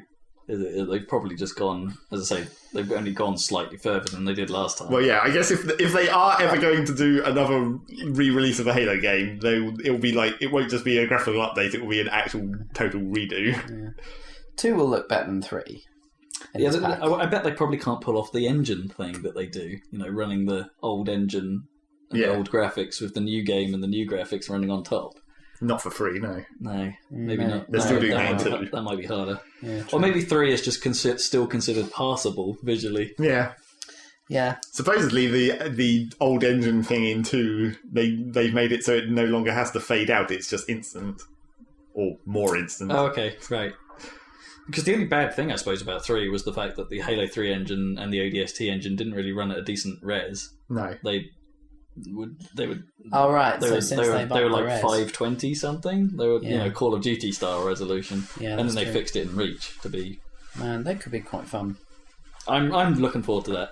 I want because part of playing that Halo Halo 3 is Spartan fun. Assault game on Xbone, which isn't very good, but it's sort of fun in its own way. It's just made me think, shit, yeah, Halo, man. Oh, man, though. But I fucking love Halo. Halo 2 has those terrible brutes before they made the brutes good. I didn't never minded. The brutes were kind of like the challenging enemy. Well, it sucked right at the end, where it's just like if you're going through in Legendary, where there's that annoying canyon where it's just all brutes, yeah. and there's just like they come in groups of 5 or something. And that just really sucks. That was pretty hard. Yeah. You had to needle at them, didn't you? That was Yeah. like the only way. The question is like, but Halo 2 is also the hardest game to do in Legendary though, because the fucking opening level The Cairo station is impossible. is impossible. Yeah.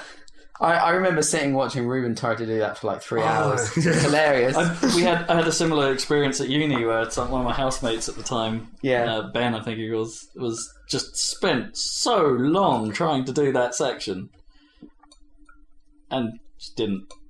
It's impossible. I wonder how that happened, that the first level was just impossible. I mean, it wasn't so bad in the easier difficulty levels. It's just Legendary. Something about Legendary just makes that real tricky. Yeah. I don't know if it's just volume of grenades or lack of ammo. I remember being a problem. Yeah. Because other games in that, like I think I finished Reach on Legendary for sure. I think Halo 3 I finished on Legendary too. But so they must have I think they must have reacted to that and like made Legendary possible for all subsequent games. I don't know about the first game. I don't know if I played that through Legendary. I think maybe Legendary I did. was quite tough in the first one, but we definitely managed it. Yeah, but 2, no fucking way. I don't think I managed it solo though. I think I had to go co-op to do it in Halo 1. Right. I'm not usually one for really hard difficulties No, in but games, Halo but makes like, it fun. Yeah, for some reason, I really enjoyed playing through Reach in Legendary. It's because there's something about the way the combat works that it makes each situation a puzzle. In that, in order to complete it in Legendary, there is going to be an optimal route, or there is going to be a technique that works better than others. I know what there was the bastard in Halo 1. It was like a flood with rocket launchers in the library. Oh yeah, Remember that? That was a the shit. library in general was That's a pain. just a shit. Yeah. Well, Actually, I found some of the levels when you're in the snowy canyon, because there's 2 levels, isn't there? Like that. Assault on the Control Room and then 2 Portrayals. Yeah, that's it. I played quite a lot of Halo. That was a good game. Yeah. Yeah, I can never remember the level name. Well done. But those bits we were having to take out because they're really open, and you had lots of elites. Yeah. And taking down their shield and then actually killing them in Legendary was really tough. I remember flying around in a Banshee for ages, just using that fuel rod cannon just to kill everything. Yeah. It was the cheap way, but it worked. Yeah, always go for the cheap way in Legendary. Well, at least you could only do that in 2 Betrayals, though, couldn't you? Because That's right. You don't get it in Assault. the first part. You don't get it in Assault on the Control Room. Oh no, you do get it right at the end. I think if you get the invisibility, you have to race that guy to get there. Yeah, you have to race him. Anyway, but that's quite funny. So that's the end of Microsoft. Yep. Now on to EA. Yep. 1 hour into our podcast, 1 show done.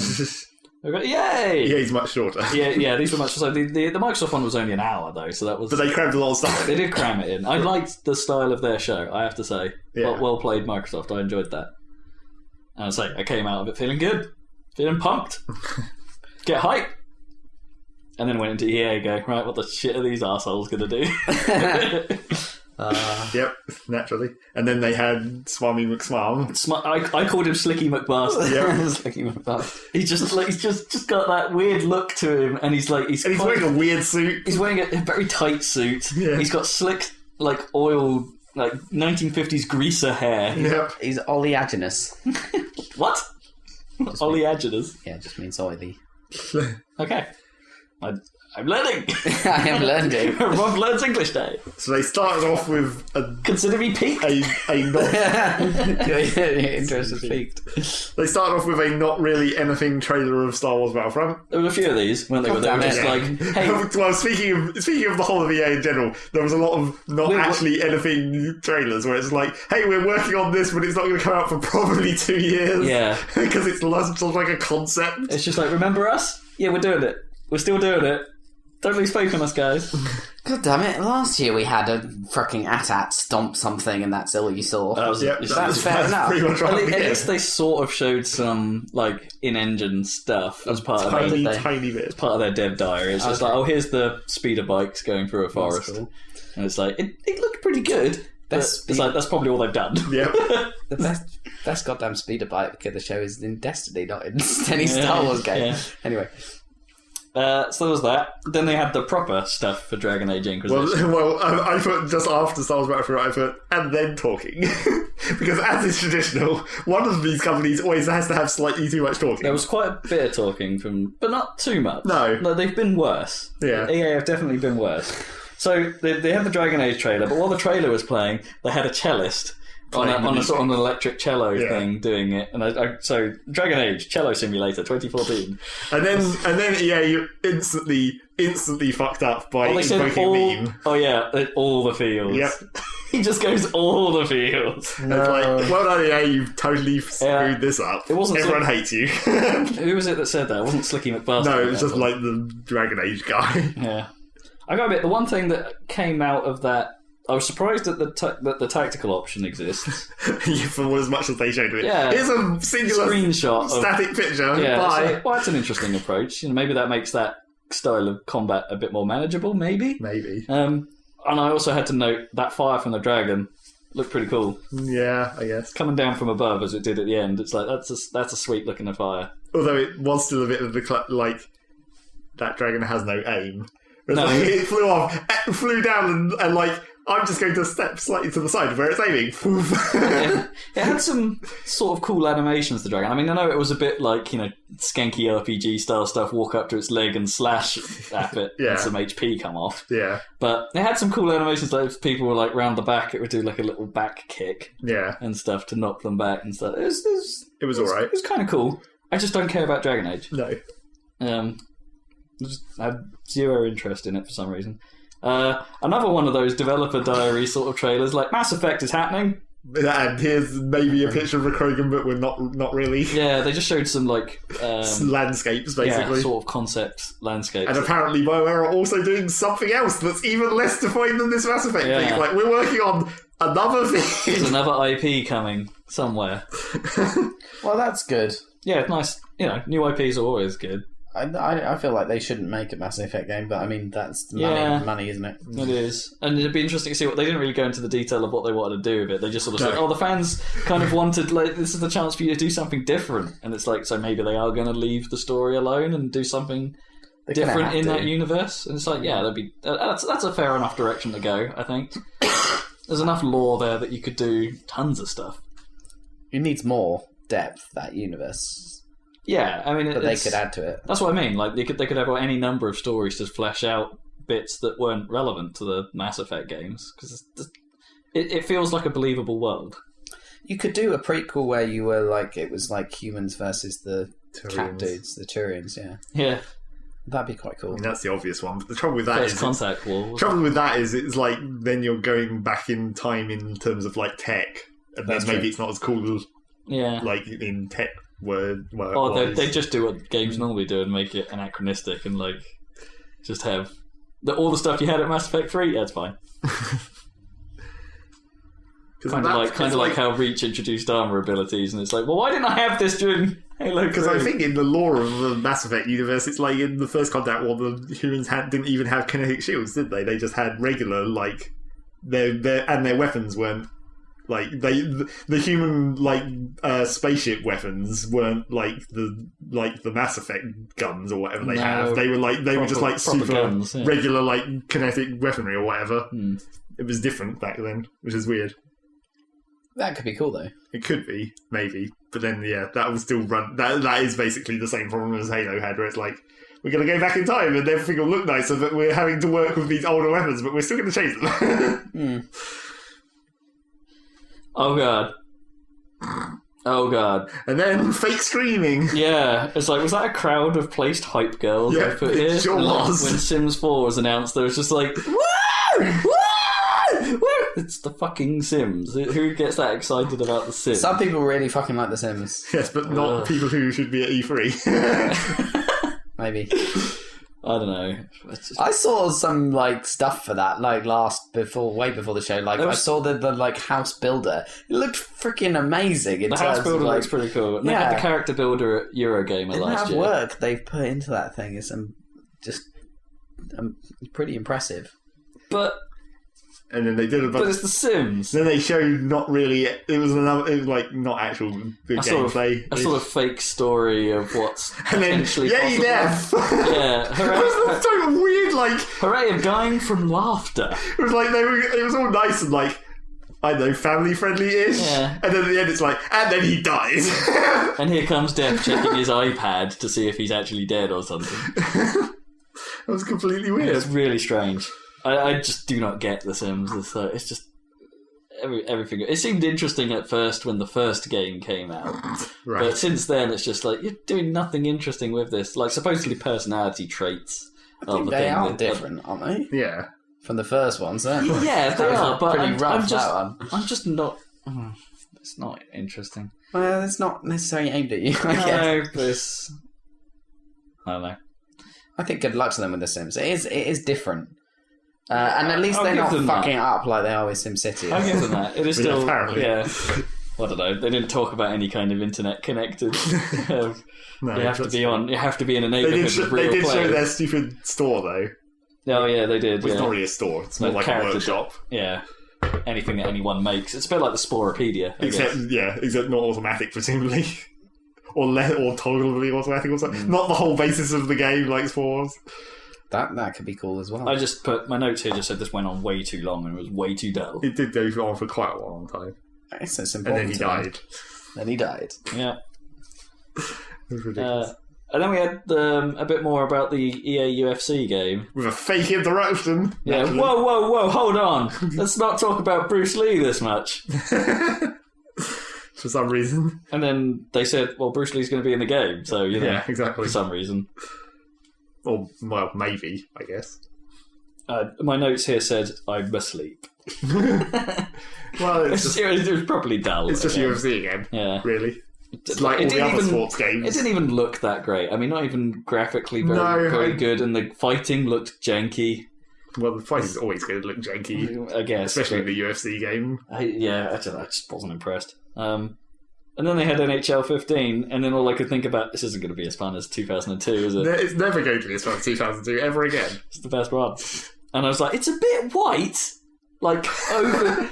I mean, like... a bit white. I mean, like, all overly... this ice! Motherfuckers, it's too white! But I mean, like, overly white. Like... Yeah, that could just be a trailer thing, though. They just, like, up the saturation too much or whatever. Yeah, it didn't... What HDR did. Yeah, it looked too much. My brother's over in Canada, and he's saying, like... They have baseball in Canada, right? And they play it like during the day in Toronto. And you can always, then there's a huge stadium, you can always go. You can just get tickets and go, or whatever, anytime. But ice hockey, just necessarily, the stadium is tiny, right? And it's insanely popular. So you can't actually go, because it costs a fortune, and you can't buy, and even then you can't get tickets. Like, it's just stupid. Like, it's insanely popular, and then the ticket price is, like, through the roof. Yeah. It's a big deal, I guess. Yeah, it was a huge deal in Canada. Just watch on telly. Yep. Yeah. But then you can't see the bloody puck. Not that you can anyway. You can, because they highlight it on TV. Do they? Oh, that's Some cool. of them do, yeah. Do they have like a radar in it or a chip in it or I something? don't know how they do it. Yeah, so there's that. Yep. I admit it looked slightly. The players looked slightly more human than I remember them ever looking in an NHL game. And they before. very slightly showed a fight, and that's Oh, why. yeah, very slightly. Yeah. It's always important to have the ability to punch dudes Yeah. in an NHL game. You just need to be able to body check them crazily. Yep, Like, that's it. crunch. So guess what came next? A developer diary. And not actually a game again. Yeah, from Criterion, like incredibly early conceptual stuff that makes it look like some kind of weird cross-discipline extreme sports racing game. Well, it's just basically drive everything apart from cars. And fly. Well, yeah, that's what I mean Yeah. by drive. Drive anything that's not a car, like a boat, or a plane, or a helicopter, or a wingsuit, or a moped, or a jet ski. But they're basically just saying, presumably, what you should do for every game development cycle, which is just like, well, we're just throwing ideas out there. We're just building- brainstorming. We're building a quick version of it and then see if it's fun. And then we'll if we don't like it, we'll change something, try it again. Like, quick iterative cycles. And it's like... well, So basically, no idea what the fuck they're actually no, working on. what it'll end up being is anyone's guess, but I imagine it's a cross-discipline extreme sports racing game. Yep. Oh, it's cool that they're not just Get some stuck ATVs. No, in it's there. stuck on Need for Speed or whatever. Yeah. Well, it's a shame they didn't go back to Burnout, but you know. It's a shame that they didn't do something that wasn't driving, maybe. Oh, but I mean, they're good at it, but They've never had much success with their non-driving stuff. some people like some of their non-driving Black. Black. That's hilarious, that game. And Trick Style on the Dreamcast. That was fucking Criterion. That was not bad looking. At the time, yeah, it was quite impressive. Look at that texture detail. But on a shitty little CRT in my room, that was hot shit. Yep. PGA Tour, PGA Tour. oh, That'd be a Project different Gotham game. Tour, yeah, PGA Tour. Now running in Frostbite And using Battlefield levels because you Yeah. have some geometry, so we might as well use it. because they could. Yeah. It's like you can play golf on On Parcel Storm. yeah, Paracel Storm. I always called it Parcel Storm. Parcel Storm. Yeah. That's a hell of Giant a- storm of parcels! Ah! it looked quite pretty. Well, because it's running on a Battlefield level. Well, they did show a brief section of. I don't know, I thought that actual golf course kind of looked worse. I don't know. It probably looks better than what they've knocked out before, is what I think. Well, yeah, Like, for a golf PGA game. Golf games should look amazing by now, shouldn't they? They should do. Yeah. They used to be the best looking games because they had that stupid like 2D rendering process thing. Yeah. Back in the 94. Because they couldn't Links really do 94. polygonal, so they sort of fudged it somehow, and it looked quite good at the time. Question is, how much of that dumb stuff will there be? Or was that even meant to actually Probably be... just a bonus mode, or It's like, is that even actually going to be in the game? Or was that just them saying that they're on Frostbite? no? I think they said they'll probably put fantasy holes in the game. Okay. I think they specifically said that. But even then, it's like, what? They didn't pick out. They didn't say battlefield holes specifically. They just said fantasy holes. Yeah. But- So it's like, That sounds so wrong. are they going... It's like, how much of that is there? Is it just going to be like the Gran Turismo and just like have the moon buggy stage? No, I wonder. The one thing. Yeah. Because they could theoretically just make, like, if they are using the Battlefield geometry, just make one hole for each of the levels, and that's like a 9-hole course. Yeah. One of the levels will do. Well, you could probably fit 3 or 4 on, maybe. Yeah. So then they start doing, the classic annual pitch about Madden. Yeah, don't They care have to about say. It's the one game, I think, where their new animation tech, which they didn't name, actually. They made such a big deal last time of going on, this is our new Ignite engine. Isn't it amazing? They didn't say Ignite once this time. Well, it might... I guess it's not new any longer. No, so maybe they don't care, but maybe it's not enough marketing spin behind Ignite after all. But it's the one. Madden is the one game I think where their animation stuff looks the best. It's like there's something about the way the collisions work. It's like maybe that whole engine was designed for Madden. I don't know. Probably. It looks. Yeah, some of the collision stuff looks real good. The one quote I took away from that being, that's a bit of a weird thing to say, was, defense is almost half the game. It's Well, like, literally. isn't it half the game? Like, not almost half? I don't know. No, I suppose it's not. Why be that precise? I guess it is technically less than half because you're always the punts? well, because you're always going to be defending for slightly less time because the game will end at some point. So there'll always be one team that does less defending than attacking. Yeah, but then surely the amount of attack and defence is equal. Well, unless he was talking about per team. Or unless he was just saying dumb things. But it could be more than half the game if you're having a terrible game. Yeah. And it's just seemed like a weird thing. It's like, why say almost half? Well, why even say that at all? It's a weird thing to say. And then Dawngate. It's a MOBA. Yep, that's what my notes exactly say. There seemed to be nothing unique about it. No. Great. How many MOBAs have we got? So many. Dota 2, League of Legends, what's the other one? Well, it depends if you count things like Magical Wizard Wars and Smite and Awesome Noughts and... Right, yeah. It depends if all those fall in, or Super Monday Night Combat, or even Monday Night Combat, I guess. Sort of, yeah. But, I'm in the top lane. No. Yeah. Be in the middle lane. What are you doing? how many more do you want? Because it's one of those ones that's like Dota has only been designed with one map in mind, and Well, and then they said, like, they want it's the got a characters. story. Yeah. It's like, no, it doesn't. How can that possibly work? I don't know. Don't care anyway. No. And no one else is going to care. No. They're already all playing Dota 2. How are you going to top a Dota or League at this point in that style of game? Yep. Unless their control scheme is different, in which case maybe I'm in. Yeah, that's the one thing that would get Rob into it. Yeah, if it's not like StarCraft controls and it's like direct control, maybe I'm in. That was partially like why I might have had a passing interest in Smite for a while, because that is played like... It was played like third person. Like, kind of like, well, maybe this is more like what I want to play of this style game. I don't know. But then I played Awesome Noughts. It's like, fuck you all. Yep. This is the king. Slicky McBastard comes back and also goes on about customer feedback. They don't talk about SimCity. No, naturally. Well, of course they're not going to mention that at this E3. No, well, unless there was something... It's been out for like a year and a half. Well, unless there was something like they were going to say, like, yeah, we fixed it some more. Look at this exciting new fix That coming. is technically true. They had, like, there was the big offline thing, so they could have theoretically... Or maybe, maybe there was more they were doing to it to make it less shit. But now look, they're not, basically. No. I think they're pretty much done with it now, at this point, it seems like. Now there'll be the real edition of SimCity coming 2 years from now. Yep.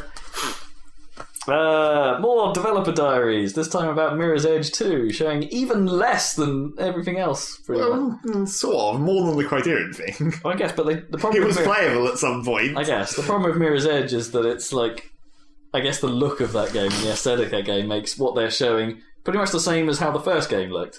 Well, because it looks like white. A concept art game. Yeah. Because it is basically just like white everywhere. Yeah, so it's hard to... They were making a big deal about how, like, combat won't be...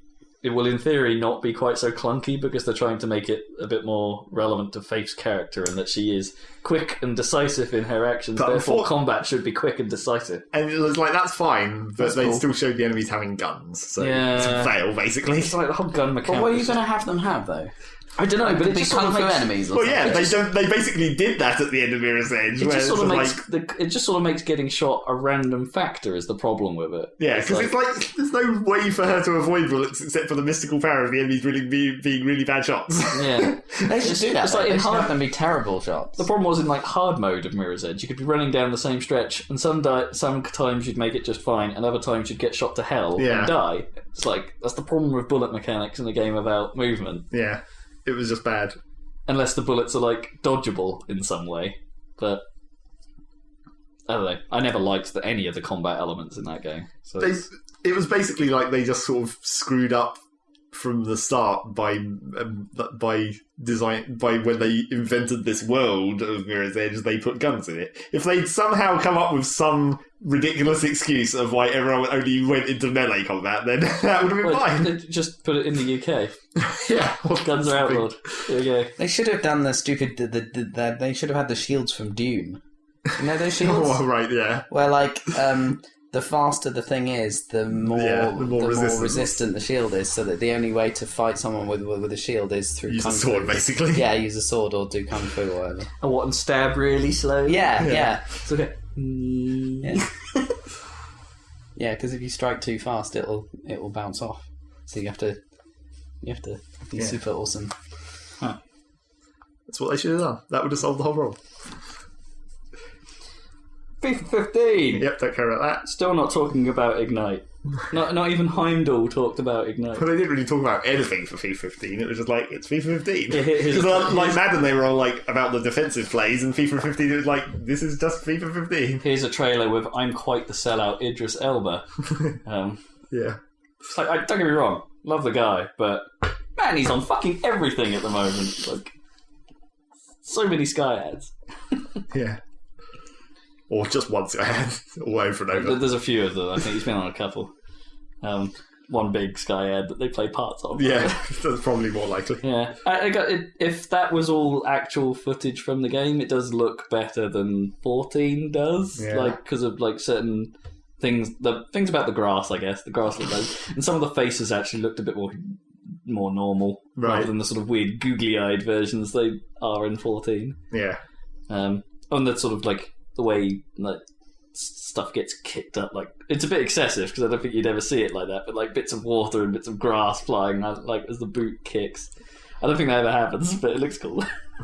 So is there no stupid World Cup edition or whatever? Well, they've sort of put that into 14. Oh, cool. They've added like extensions to Ultimate Team for World Cup, and all that went live about a month ago, I think. But, Battlefield Hardline. Yep, that's what they ended with, which I'm sure was meant to be a dramatic thing. If Revealed. it got hell elite. It's not Yeah. linked. So here's my problem with it. It looks cool. It's a cops and robbers sort of like, it's Payday basically, but on a bigger scale, like because you can drive around and stuff, and it's about actually managing to escape. But here's the thing: it looks like a Battlefield mod, Yeah, not a whole new game, yeah. which makes me worry what their price point is going to be. Well, yeah. If it's like priced full price, I feel like a bit hard done by. I think. Is it a Battlefield mod, effectively? Yeah. Yeah, basically. It looks Because who was it? It's like the Battlefield guys and some other guy who'd worked on a game that was sort of cops and robbers based, I suppose. They sort of had a bit of the whole Dev Diary thing, and this one was like, we had a conversation, we're trying to figure out ways of combining what we do. I can't remember what the other guy was, and it's like, so they basically just said, well, let's make Battlefield like that other thing. because it's visceral, isn't it? That's right. Oh, yeah. It's the Dead Space people Oh. making a mod for Battlefield. Well, they're talented guys, I guess. Yeah, but they're making a mod for Battlefield. Yeah, I mean, like it 90% of the work is already done, almost. Yeah, I mean, it looks But cool. that's cool, though. It It's look, good work, right? Arguably. it might make it looks more like a game I'll probably enjoy compared to Really? Battlefield. Why? Yeah, because I like the more close combat stuff. But it's not. It just looks really like. Well, it's just. I think the problem with it is that it just looks like a Battlefield mod, and it therefore makes no sense. Where it's like, oh, don't worry, every terrorist carries an RPG because that's just their other weapon. It's like and then I just said it just then. It's like I said terrorists. It's like no, they're meant to be robbers. Robbers. It's Yeah. like all they're doing is breaking into an armoured car to steal money. I don't think most robbers who were doing that would go equipped with RPGs and just start blowing the shit out of like a crane and having it crash into a building and like destroy half the city. Yeah. That's not really how robberies work. So this has gone a bit wrong, hasn't it, for a robbery? More than a bit. It's like Heat, but taken to the even further. Yeah, so it just doesn't really make any sense. And then obviously, It might still be fun, though. it's like you have all these vehicles, and none of those vehicles have guns. They're just for driving, of course. Yeah. Okay. So people had, like... Apart from drive-by. obviously, these robbers have a technical with a chain gun in the back. Because Yeah, that's somehow. totally another thing that robbers have all the time. Somehow. It's got to be... Well, I suppose if you're breaking into the, like, some high-security stuff... But it wasn't, it was just a couple of vans. Yeah, but it might have had a hella... convoy or something. Or... Well, apparently it didn't, because they just blew it up immediately, and then a bunch of other cops turned up from somewhere. They spawned. And then it's like, oh, we're going to go up this elevator to the top of this building and zip line and jump in a helicopter, and then the helicopter's going to get shot down, of course, because the fucking terrorists have stingers or whatever. It's like, this doesn't make any sense. And I can't, and it's never going to actually be as fun as that in a real game. It's going to be like, it's like you get the treasure out of the armoured car, and it's like you have the package, and then you have to, I guess, get somewhere. Yeah. And it's just like, so that's either going to be 90% of the time you'll just get there, and no one will be able to stop you, or... It depends how they do the spawning of the cops. Like, how that's managed. Like, if you spawn, like, a certain distance up the road from them every time, and it's to halt their progress in some way. Yeah, maybe. Depends how the busting works, because they showed that animation where you bust a guy instead of well, that's just like it's just a takedown kill. That's just like a melee. I guess. I don't know. Yeah, I agree with you. It has some interesting issues, perhaps, to work out in terms of how the gameplay works, but I don't think they're gonna. I think they've just made a Battlefield mod. Maybe.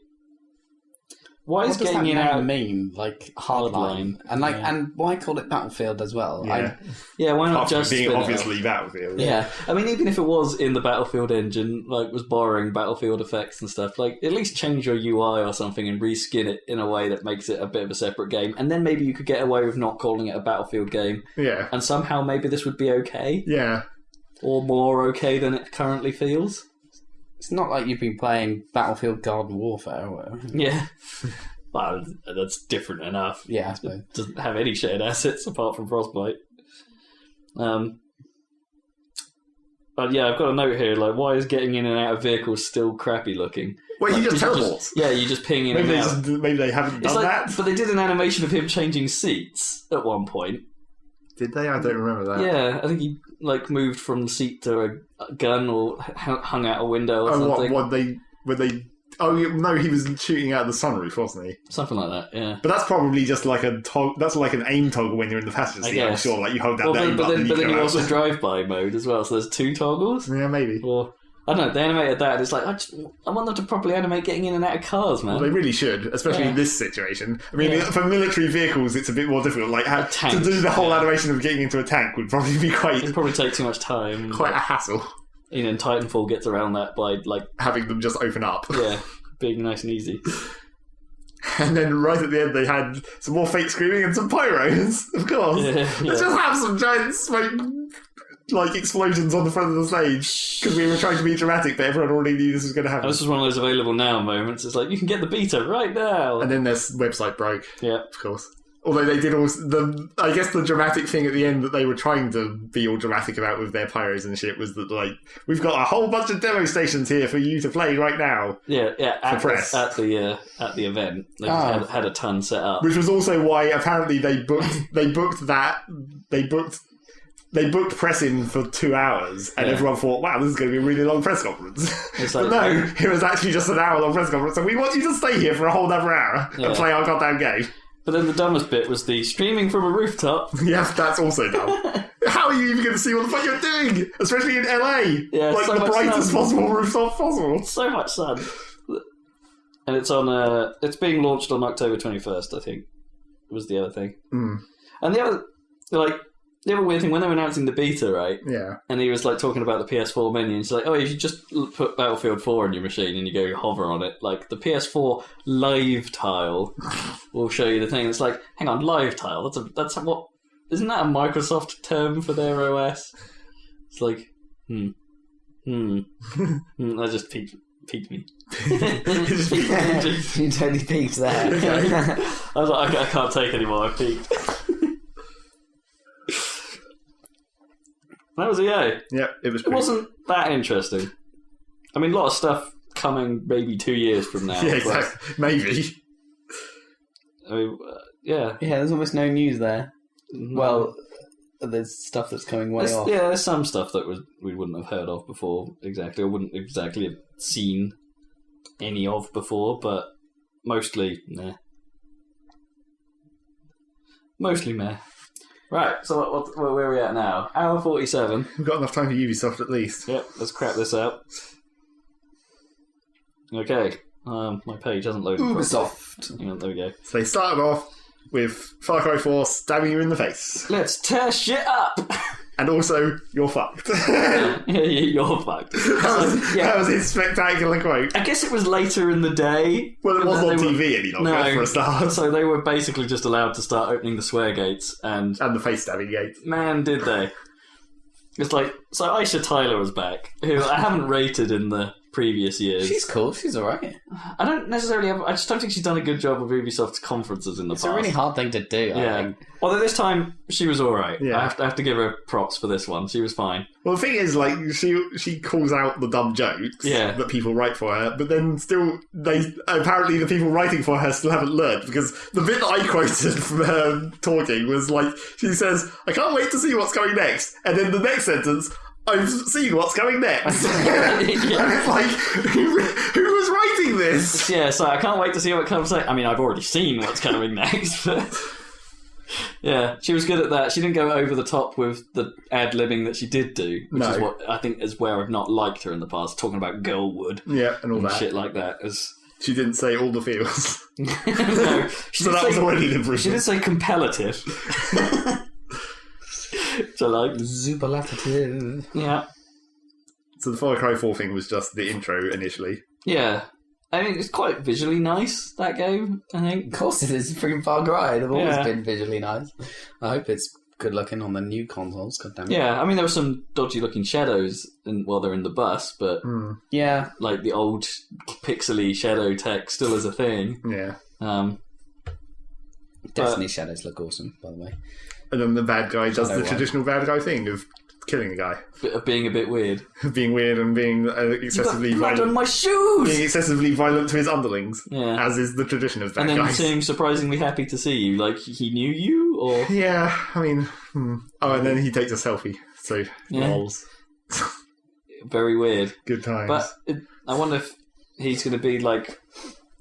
what's his name? Vaz? Yeah. Because he wasn't there for most of the game, was he?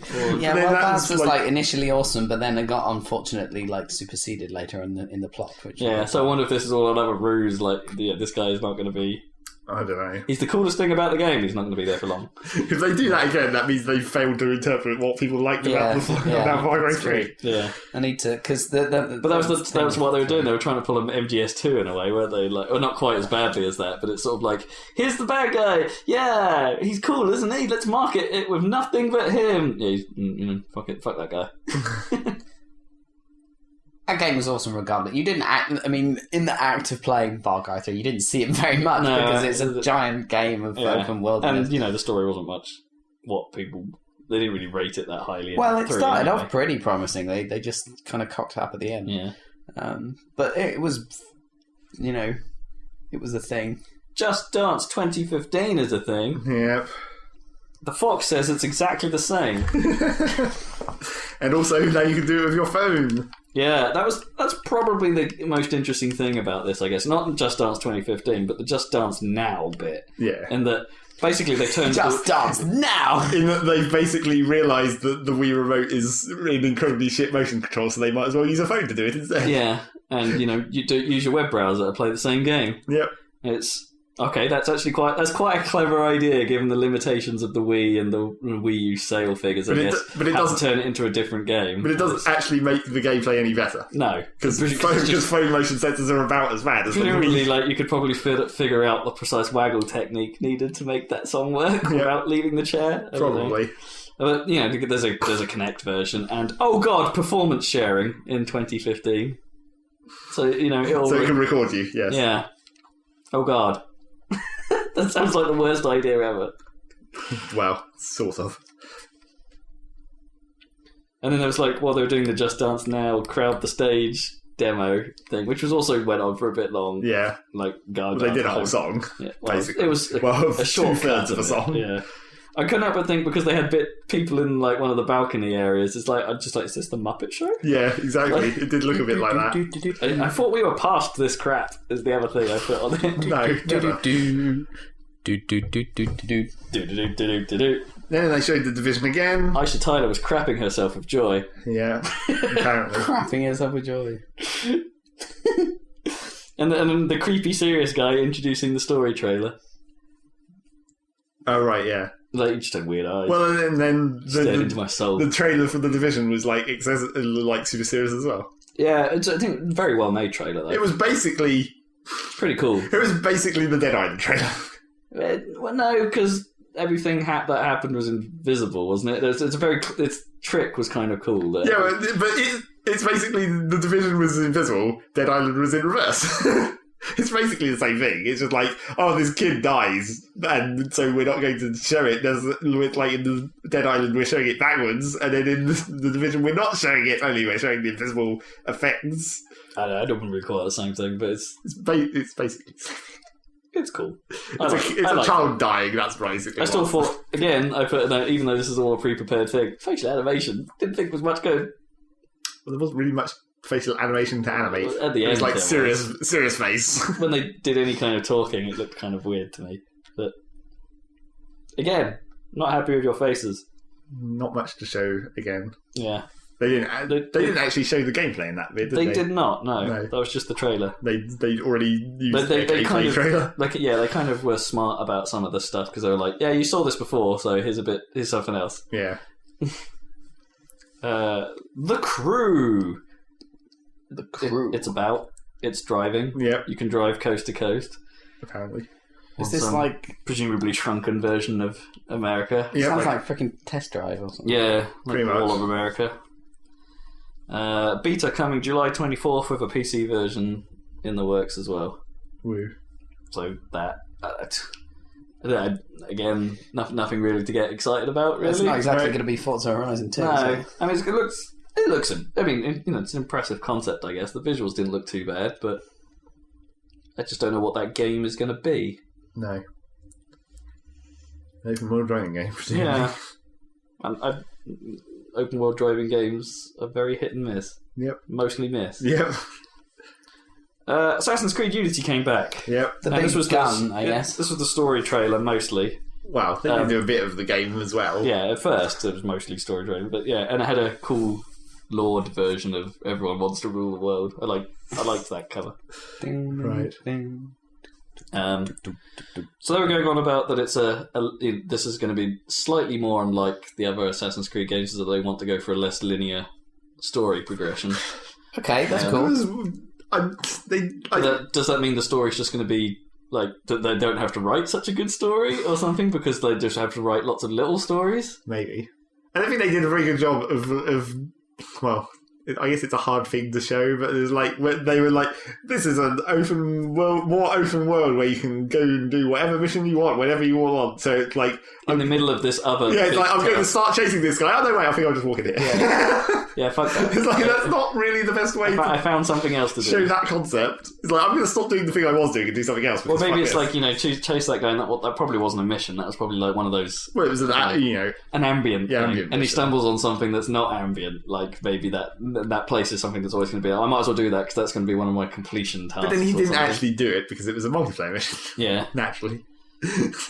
He walked in there and said, "I'll be back when I have some more guys. Bye." They have said that you can do the multiplayer stuff on your own, just that it will probably be quite hard. Yeah, supposedly.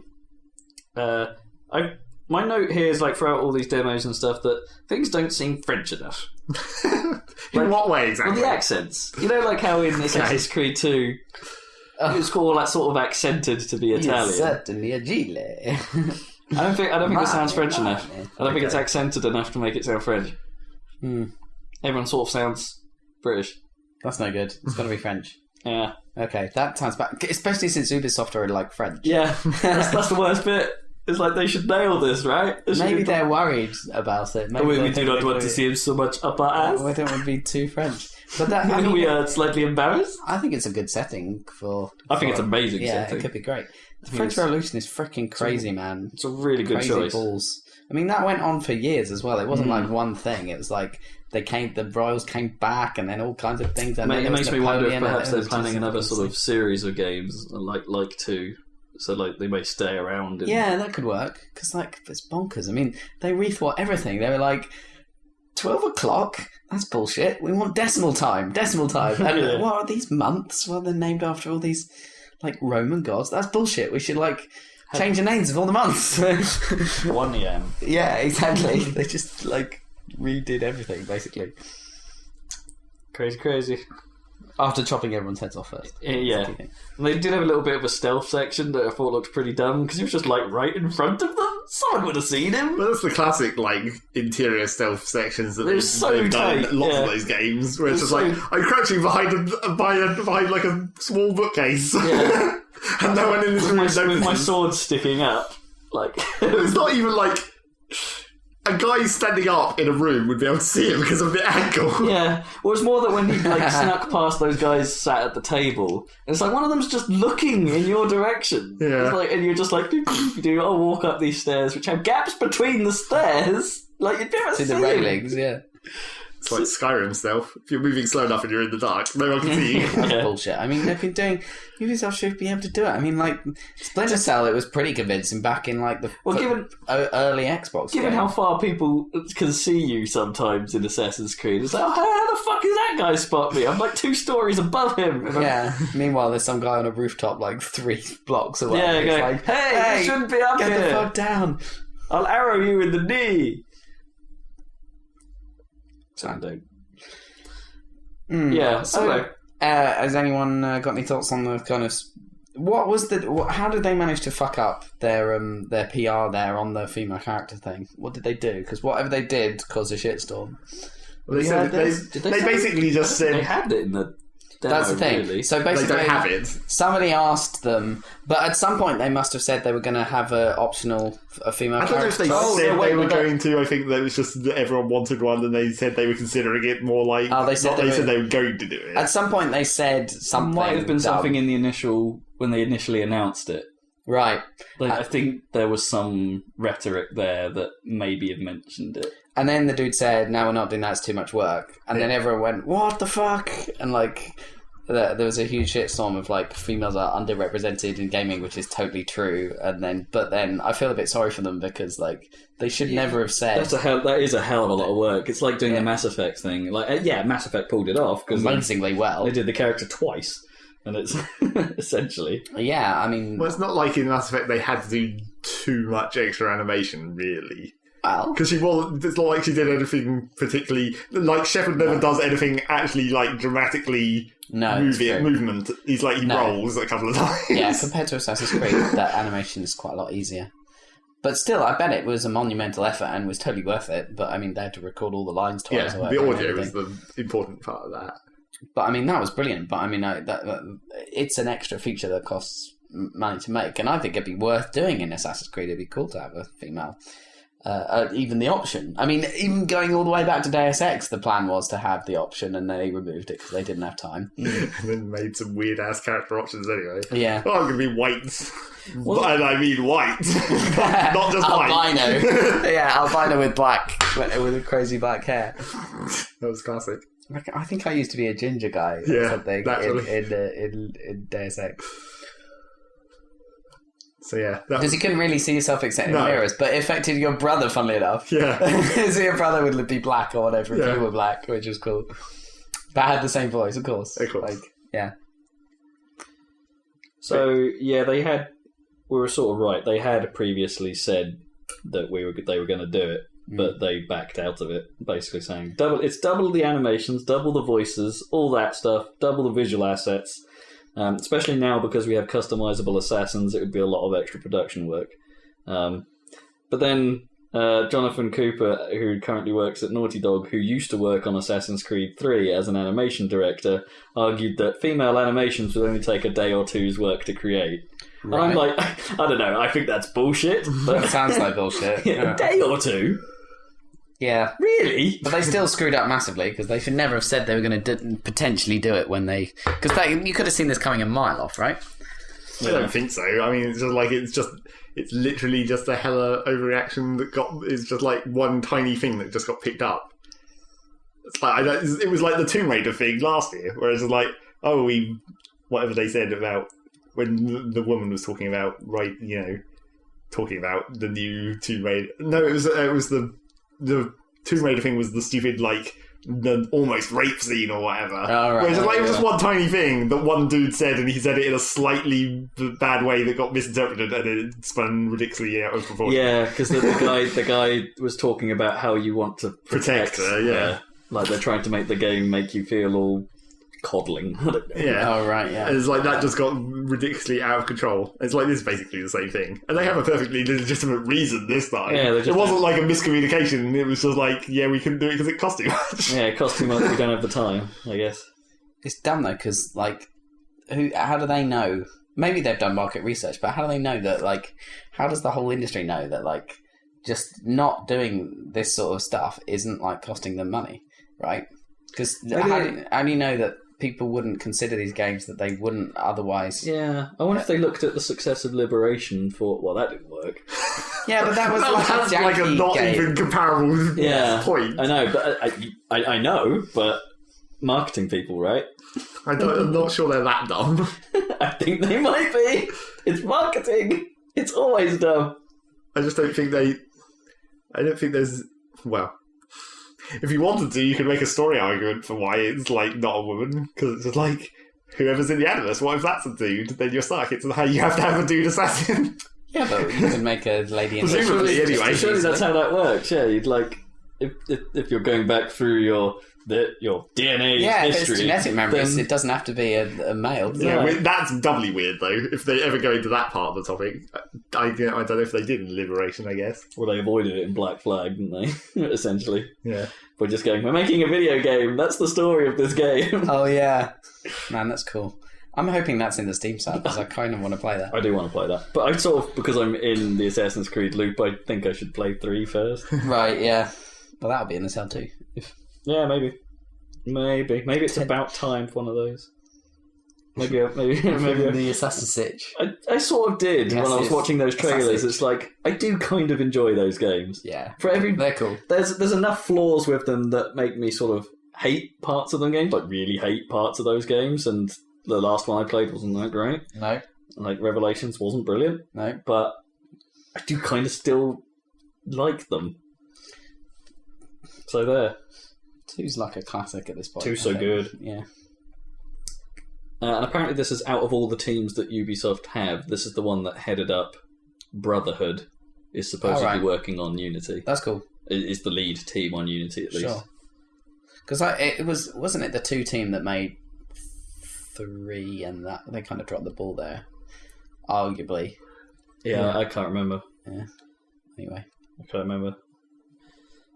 I don't know if they ever named those teams, but because I don't know if obviously Massive used to be like involved in these teams as well. They used to be part of the Assassin's Creed cycle, but presumably they're working on Division, so aren't. Don't know. Yeah. Weird stuff. But then there was like slightly out of left field. It's like, okay, so Microsoft aren't going to show a Kinect game, but Ubisoft are. They got a Kinect out, and they made very carefully laid out a non-shiny playmat. Well, that's what to stop their shiny stage from fucking up. That's what I noted, but I'm not entirely convinced that was why they did it. Well, it might have just been a mat, just because they needed a mat for them to do stuff on. Yeah, but I did note that. I think I wonder if they put down that mat and because it was a shiny stage. If the experience is anything like mine, yeah, that would really fuck up the Kinect if that wasn't there. I kind of liked that, what they showed. It's called Shape Up. Yeah. And it's like Ubisoft used to do quite a bit of stuff in the fitness space, but they haven't done for a while. They kind of moved away from Kinect and sort of focused on the Wii for some reason. Fitness space. Like I quite liked the last Your Shape game they did for Kinect. Oh yeah. And this looks like it's basically along those lines, really. Apart from like kind of funked up. Yeah, they've basically gone hyper arcade over the top stylings. But the things you're doing are kind of fitnessy type things. Like the press up challenge, which is the one they showed on stage, or the pressing the keys thing, which is basically just the hopping game from Your Shape, basically just restyled. Yeah. I'm kind of into it. I thought it was cool. They had like these other things where you're like playing against yourself, so it like records what you're doing, and then when you next play it, it puts you in a versus match against yourself, essentially.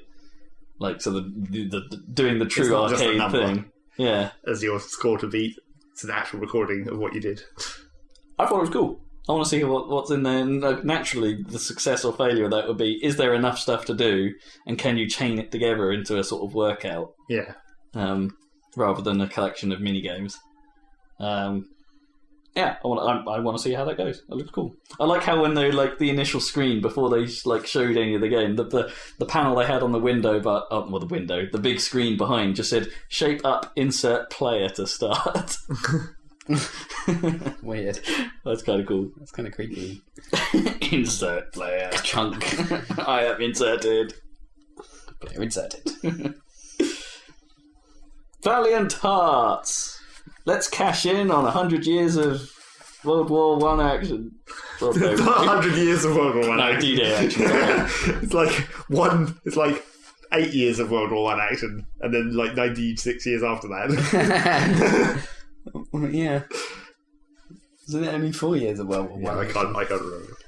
But yeah, not 100 years of World War One action. They didn't. There's in like 6 years of World War Two action, isn't there? Yeah. But yeah, I don't know that. I think that game had been known fairly well before E3, which is probably why they didn't really show much of it. It was just like a trailer, a mini trailer, made in the no gameplay or anything. No, made in the Ubisoft engine. Yeah, whatever it is. It looks a little too. I don't know. Maybe it's their way of disguising the horrors of war or something. It looks the art style is a little too jovial. A little too comic book. I think that was probably the intention. Yeah. I mean, no one gets shot or anything in that trailer. I mean, there were some of the guys who were just like, way too happy about their jobs. I guess. No idea what that'll actually end up being. I haven't seen any game of it. It's out pretty soon. Yeah. And then obviously they had to get Yves Guillemot on stage. For like 2 seconds. Yeah. But it sounded like he asked Aisha, were you on the game? And I'm like, you calling her a whore? Yeah, he was asking her about how she's in Watch Dogs. Yeah, she's a character in it. Ugh. Sorry. But yeah, it's just like the way he went. It's like, I'm pretty sure that's not the phrase. I think she sort of stumbled for a second and then she was like, what?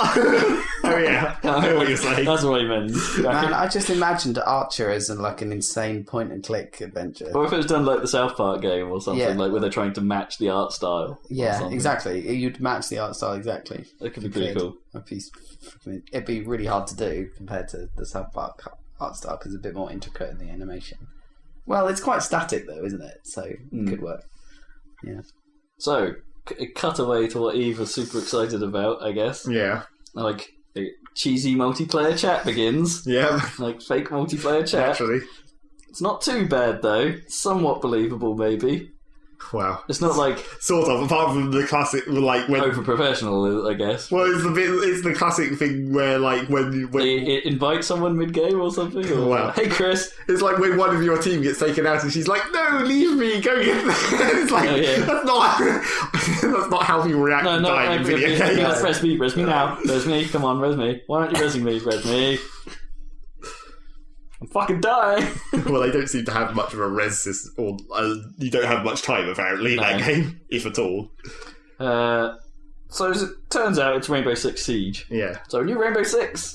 Which is like Counter-Strike inside a house. What happened with Rainbow Six? So they fucked up the last one, right? What they canned Vegas 2 or something? No. There was some game, there was Patriots or something. Yeah, Patriots. And they had all it was at E3 and they had all kinds of, and there was a thing on a bridge or something. Yeah. And they were like, this is going to be amazing, and then they're like, no, fuck this. Yeah, just totally squashed it. Or whatever. Really? Yeah, and now so this must be. I really don't remember any of that. Yeah, Rainbow Six Patriots had a whole bunch of media and shit and hype. And anyway, because I really liked Rainbow Six Vegas back in the day, it was pretty cool. But this looks like this is a different direction. This is obviously multiplayer, 5-on-5 tactical, tactical multiplayer. It's kind of cool looking.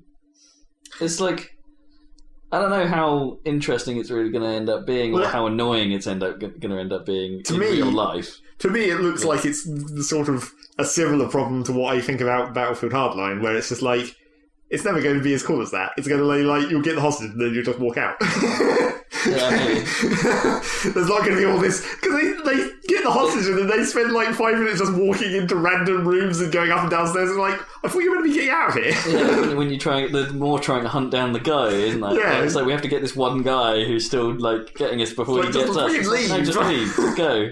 It didn't look like there was much of a distance between like where the cops were and the house. Well, yeah, it was it was inside one house. So just make a run for it. Yeah, just fucking walk out the door. And also they had, I mean, like the whole thing is like the start of the round during the setup phase, I guess. It's like the bad guys are barricading the doors and all that, setting up traps and all that kind of stuff. It's like, those barricades don't seem to do very much. No, they just It's like, we're going to put up these slats that cover the door. Oh, we'll just shoot them once and they'll fall apart. And then we'll just walk through. I don't remember seeing them once the actual fight had started. Well, then, there's a lot of them. They just get demolished, like, immediately by anything, like a bullet. So, yeah, it has a lot of destruction physics, I guess. Yeah, so like you can shoot through the walls. Because it's wooden walls, I guess, because of American buildings. So, like, you just blow everything apart.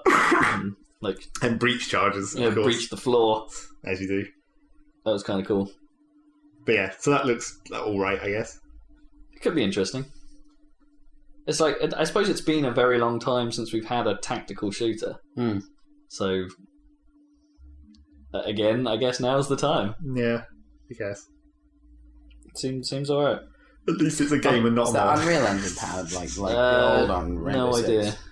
Didn't really say. And then Aisha Tyler came back on stage, possibly a little over-emotionally affected by this game. Yep. So it's like, oh my god! We should make another Graw game. God damn it, that would be quite good. I liked Graw and Graw 2. They were okay.